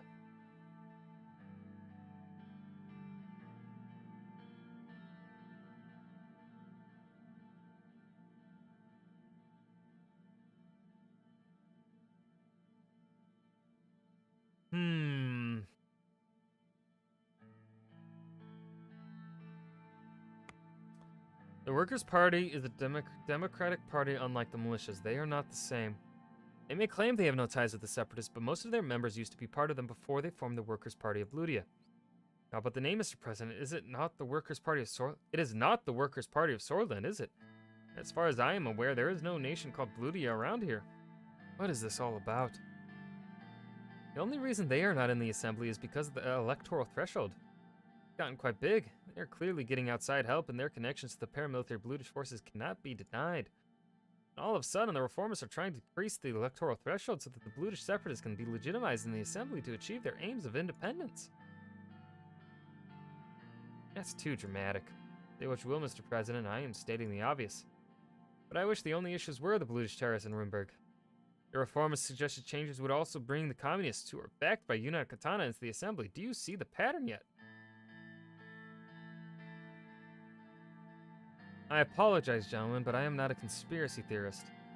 This is not a conspiracy theory. Have you been briefed by your security team? Maybe you should suspect them as well. We should take the necessary measures against communist and brutish plots, as well as increasing our military budget against a possible conflict with Rumberg. And of course, not fall into the traps of the reformists by listening to their demands. They're clearly plotting to weaken the president and our whole administration in order to exploit the situation. Brings us to some very important information that we have. It's definitely something you need to hear, and it can change absolutely everything. All due respect, Mr. President, I think this is getting slightly ridiculous. Explain, Mr. Hawker. The person in question is Mr. Franz Richter himself, the leader of the reformists. We have enough information to infer that he has ties with Arcasia. Arcasia is aggressively growing their influence around the world, and now we have Mr. Richter coming up with these ridiculous demands for a new constitution amidst the chaotic period in Sorland. All the pieces seem to fit perfectly. This is why the Supreme Court will be doing what it takes to stop these reforms to preserve the Constitution. How would you know that Mr. Richter has ties to Arcasia? Mr. Gallade, we all know he has been in Arcasia many times because it's been documented. But what would you think if he has been making hidden flights to the country? He was hiding his flights to Arcasia? He was. He has been spotted in a hotel in Arcasia last year, where they held a conference on economic development in volatile regions. Right around that time, he started to influence the masses into believing that our constitution is the reason for everything bad. This trip was not documented, nor was he an official guest of the conference. We believe that he had a meeting with President Walker behind closed doors. I also have a couple more photos of him that were taken in Arcasia in different cities. One is from a couple months back. Again, none of it is documented. He also attended another event in Lesbia last week. The Arcasian Minister of Foreign Affairs was there too. How did you find out about this? Many Solists were already following his leads for quite some time, Mr. President. I cannot give away their identities, but I can give you the evidence. He handed me a small file. It contained official documents from the Swedish border guard with highlighted dates that showed no trace of Franz Richter's name. There were clear photos of him that were taken at the conference in Arcasia, as well as remarks by Lesbia and Arcasian citizens who claimed to have seen him with Arcasian businessmen around the same dates.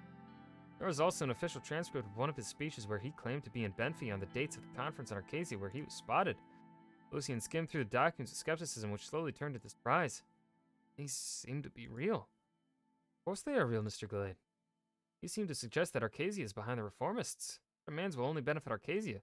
They want us to have a weaker administration while we face all these threats. This is clearly a plot against Sorland. I bet Rumberg is part of their plan too. This cannot be a coincidence that they are weaponizing our minorities against us around the same time. Now, you understand the reasons of our current stance and also our suspicions about your advisors who clearly have not given you this vital information. We appreciate the information, Mr. Hawker, but I advise against jumping to conclusions right away. We still need to check the information. There is not much to think or check. This is clearly an emergency. In such cases, the Constitution gives the President the right to use his emergency powers. If we work together, you can be sure that the Supreme Court will not block your declaration of emergency. I'm still too skeptical about these, Mr. Hawker. I will have to decline. It seems you are influenced by Mr. Gallade way more than you think. What's that supposed to mean, Mr. Hawker? Why don't you explain your agenda yourself, Lucian? You are swaying the President to ignore the national security threats. I am not swayed by anyone, Mr. Hawker. This is my own decision. Say what you will. History will prove us right once again. And if you believe you can enact these reforms, you are living in a land of dreams. Regardless of our situation, I will be proceeding with the reforms. Even though you are aware of our national security threats. You are making a big mistake, Mr. President. We will not allow you to succeed. You are the ones who are making the mistake. We will see, Mr. President. We will see. Have a good evening. They both left the room without saying anything else. That was not good. They clearly tried to threaten you.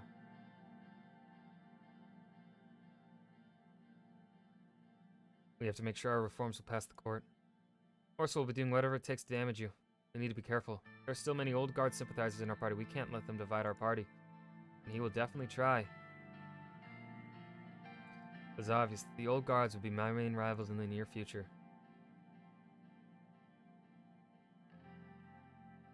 Alright. News.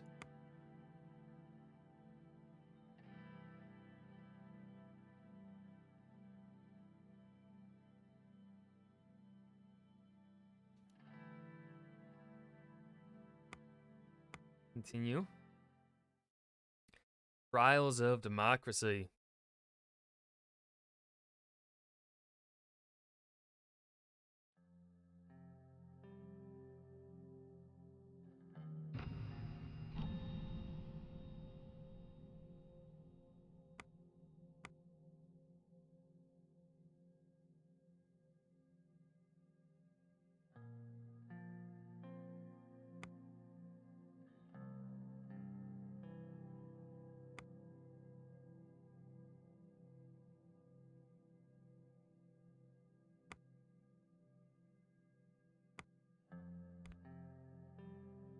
Communist books burned.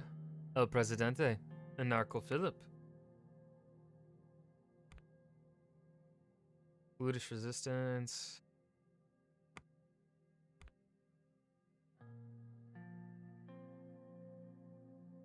Farms are taking a hit.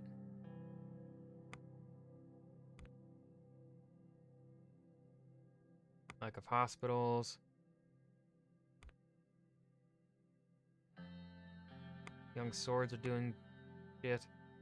How do I get education up? We haven't dealt with our main campaign promise, which was education, yet. It was a Saturday afternoon, my first break from work in what felt like years, and the weather couldn't have been more perfect. Trying to keep my mind off the upheaval sparked by the circus assassination, I lit the backyard grill. Monica and Deanna were out shopping for craft supplies, and I'd given the staff the day off. It was just myself and Frank at home. I wasn't sure how he felt about me at the moment, but I did know how he felt about barbecued ribs. Our cook had left some marinating in the refrigerator. Sure enough, as soon as Frank glimpsed the grill and the meat, he stepped outside to join me. I'm gonna spend some quality time with your old man, have you? Sure, if you can spare a few moments out of your busy schedule. I'm sorry. I know I haven't been around very often lately, but I'm happy to see you now. Let's go. I know you've got the most stressful job in the country, and you've got to feed your family on top of it all. Here, let me try. He grabbed the fan and started quickly waving over the coals. The fire roared to life. He turned to look at me with a grin on his face as if he was expecting praise. Good job. Thank you, sir. It is in our utmost interest to fulfill our duties with precision. Drilling shall commence in exactly 1 minute and 32 seconds. That was a spot-on impersonation of Lucien. We looked at each other for a second and then burst out laughing. I realized my throat was parched. There was a 6-pack of beer in the kitchen. Why don't you bring us a couple of beers? He looked at me in disbelief. I mean, I can't, but Mom told me. He stopped himself, quickly ran inside and returned with 2 beers. We cracked them open and clinked the bottles and gazed out at the city skyline. For a moment, my thoughts flashed back to my childhood and my relationship with my own father. My father was a hard-working man and always had our best interests in mind. Or at least that's what he always said. But he had a bad temper and would lash out at my mother in fights I could hear from my bedroom. By the time I was Frank's age, we seldom spoke. Now that I was the president, I was facing more stress than my father ever had. I would have to work hard not to take my frustrations out on my family. Dad, can I ask you something? Family, can I ask anything? Just, I feel like there's so much you've been hiding from me about your past and about what's going on right now. Like at dinner that night after the ball, you told me everything was under control, but it wasn't, was it? I know what happened in the 20s. We learned all about it at school. Now with the protests and the riots, is it going to be the same thing? Dad, is there going to be a civil war in Swordland? No, I'll never let that happen. Good. What was it like back then? Uncle Peter said the two of you went through a lot. I'm not a kid anymore, you can tell me. Before I could gather my thoughts, the familiar images started flashing before my eyes. Images of soldiers advancing towards me and my friends, weapons drawn. Of people I knew, friends and neighbors being dragged through streets and murdered in alleyways. Shock and grief on the faces of fathers, mothers, and orphaned children. Those were dark times. Seems like it. But, you're nearly a grown man, let's talk about it. Frank leaned forward in his chair, his eyes wide. Talk about the coup of 1927. I was barely older than you are now, studying history at the Dare University of Culture. I was a freshman, excited and young. I had just left the classroom to go back home as I heard the sound of multiple vehicles approaching the campus gates. As they got closer, I realized they were military camouflage trucks and tanks carrying hundreds of soldiers. Same soldiers that were supposed to protect Swordland citizens pointed their guns at us. They immediately took control of the facilities. One of my friends asked what was going on and was arrested immediately. 4 people got angry and gathered in protest. I was there with the protesters as they declared martial law. We marched towards them. They threatened to use force, but we stood our ground. So they started beating anyone they saw, including me. Physical wounds took a few weeks to heal, but the mental scars have stayed with me to this day. And I was still one of the lucky ones. Some of my friends were shot, many more were arrested. I can't forget the screams to this day. We're fucking traumatizing our child. Frank leaned back in his chair, his shoulders slumped heavily. Let's tell him about the Civil War. It was right after I met your mother. We had both joined the same human rights group to push for change after the coup of 27. But over the next year, the state of Sorland deteriorated. People started picking sides, and I tried to stay away as much as I could. Then one night it happened. 2 different factions in the army, one of them led by Fascist General Luderin, the other by Socialist General Rickard, started fighting against each other. It was a bloodbath. Nowhere was safe. People organized protests either for or against Rickard. I heard about the clashes the next day. Many of my friends were shot or arrested. I isolated myself for months. That's enough for today. It's okay, I'm sorry. I shouldn't have asked you about it. I know I don't understand how easy my life is sometimes. One more thing, though. I know that you managed not to take any sides. Do you mind if I ask why? I didn't want to be a part of the violence. His curiosity's still not satisfied. But sensing my reluctance to go on, he simply nodded. Sorry for bombarding you with questions. I know I complain sometimes, but my problems are nothing compared to what you went through. You're damn right. Your generation will never understand. Fucking millennial. I'm a boomer. Yeah. We had it rough. We got fucking amazing pension plans. Oh, houses were cheap. Cars were affordable. We could go to college with a part-time job. Fuck you, millennials. You have it rough compared to us. What, you have to go into thousands of dollars of debt just to graduate? So easy, bro. Oh, what was that? A 2008 financial crisis that our generation caused by bailing out the banks? You have it so easy, millennials. The job market is so open for you.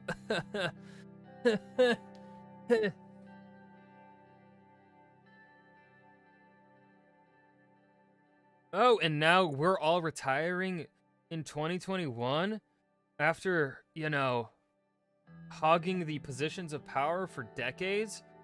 And now there's really no one in the younger generations that have gotten the experience to fulfill the positions being left vacant? Whoa! You guys have it so easy. Us boomers did nothing wrong.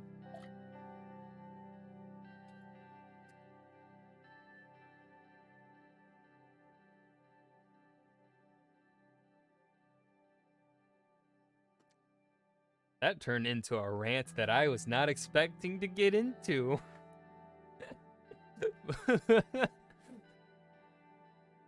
Oh, man. Oops. I'm here to listen to them no matter what they are.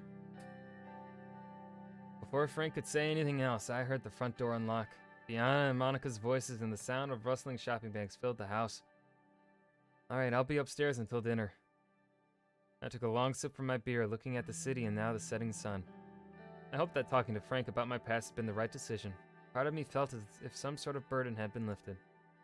I had the same nightmares again that night. Oh shit, we have PTSD, huh?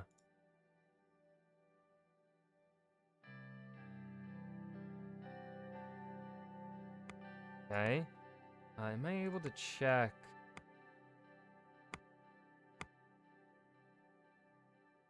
Right, it doesn't really tell me exactly who's on my side, though.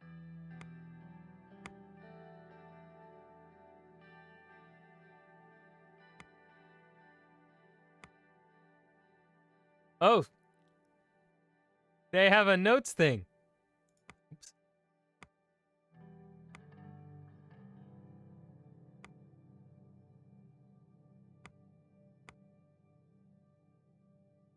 Protesters are murdered. Whatever that means. Undemocratic elections of Portland?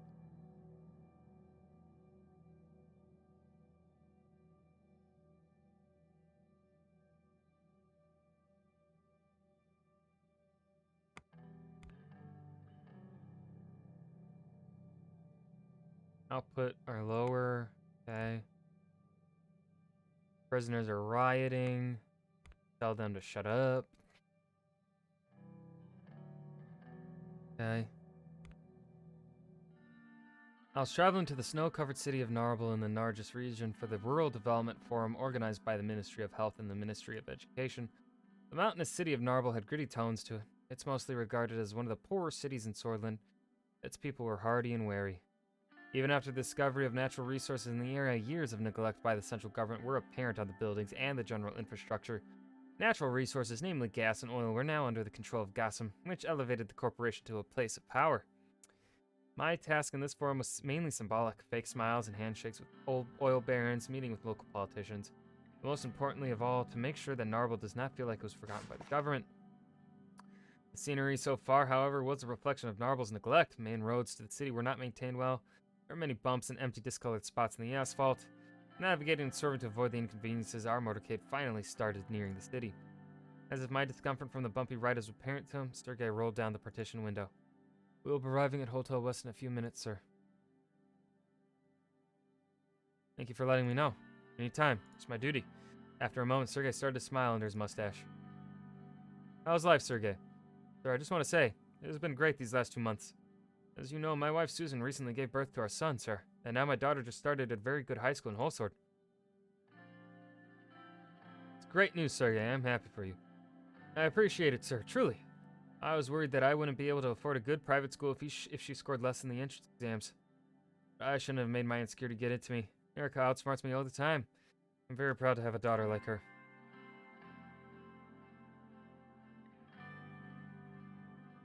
I too hope that Deanna will grow to be like her mother someday. I'm sure she will, sir. After all, she's the daughter of a lion and a lioness. My daughter looks up to the First Lady for inspiration, and it's not just limited to my daughter, sir. It's inspiration for almost all women in the country. But at the same time, it must be hard for the First Lady as well. All this attention adjusting to this new high-profile life, and a husband that has great responsibility. It's hard for both of us. It must be, sir. We sometimes forget the important people in life between all the responsibility and rush. You know, those we care for. I agree. If I told you, sir, we named my son George. Doctor said he's very healthy and thankfully so is my wife.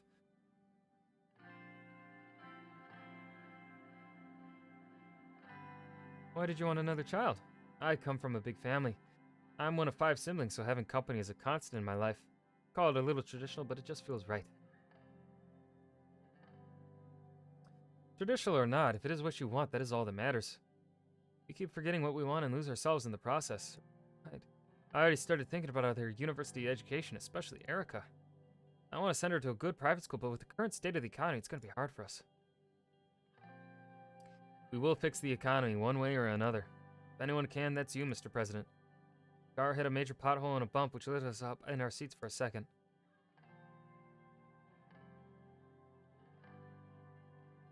Are you fine? Yes, sir. I hope the car is fine too.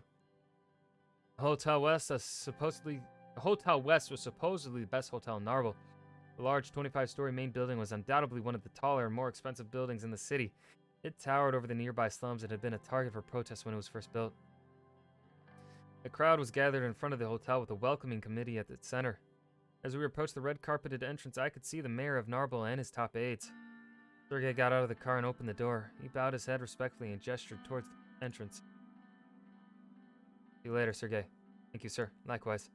As soon as I left the vehicle, the fresh air of Narble filled my lungs. Almost immediately, everyone present in the crowd flocked over to me with an excessive display of courtesy, smiles, and handshakes while I donned the mask of a politician. A mask that I was very used to. Protests are appearing calmer. Shocking misogynist rally. Soul needs to answer for his crimes. Labor union rights march. Education proven successful. Oh, great. No, never privatize education. Makes it more expensive. Franz Richter.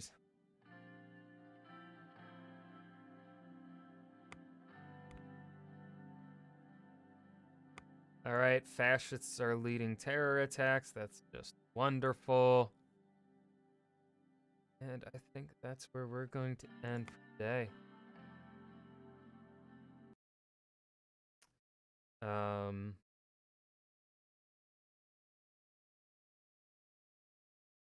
Hold on. Only 96% of people completed the fucking prologue? Come on, people! Why do you buy a game and not play it? Even though I'm hypocritical in that, because I have a bunch of games that I bought and never will play.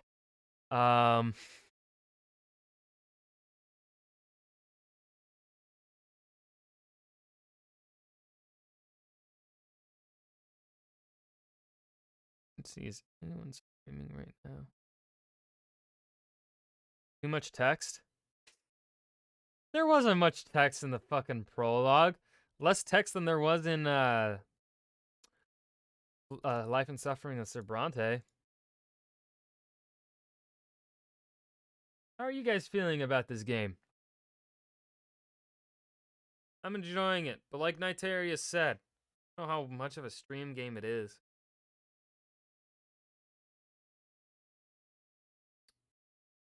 You guys want me to keep playing it, I'll keep playing it.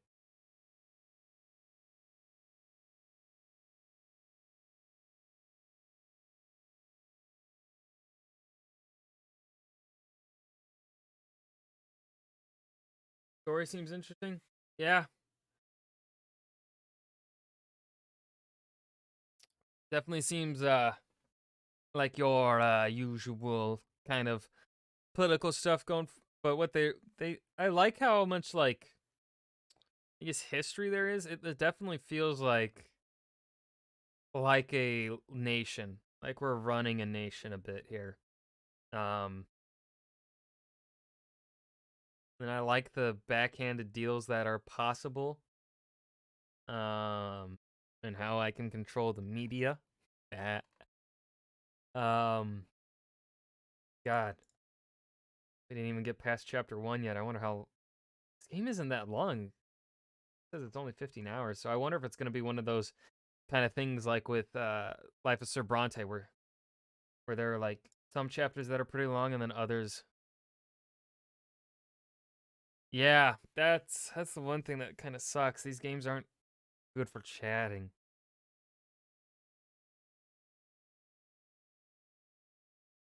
But I think we'll power through it. Play through this game. And I'll keep doing my best to talk and say all the lines and stuff, and not skip over too much stuff. See, we got 3 people. I think we will. Oh my God, Mike got a haircut. This is weird. I'm gonna throw the raid over to Mikey B. Yeah, I will probably be live tomorrow. Not sure. I finally finished all of the paperwork, or all the paperwork that has been given to me so far for a job. So that I've been working to get, and so sent the person an email this afternoon after work hours though, because that was when I got home from finalizing the TB test. Tested negative, by the way, in case anyone was wondering. So that was when the roads were cleared. That was the only time I could have gone. So yeah, hopefully I'll get an email from them in the morning. Hopefully I don't have to call them. I hate having to call. Phone calls are always awkward. I never know how to end them. They're weird. It's like, goodbye, have a good day. It's awkward. It's always awkward. I'm from the Midwest. We don't know how to end our conversations. We'll say goodbye and then talk for another 2 hours.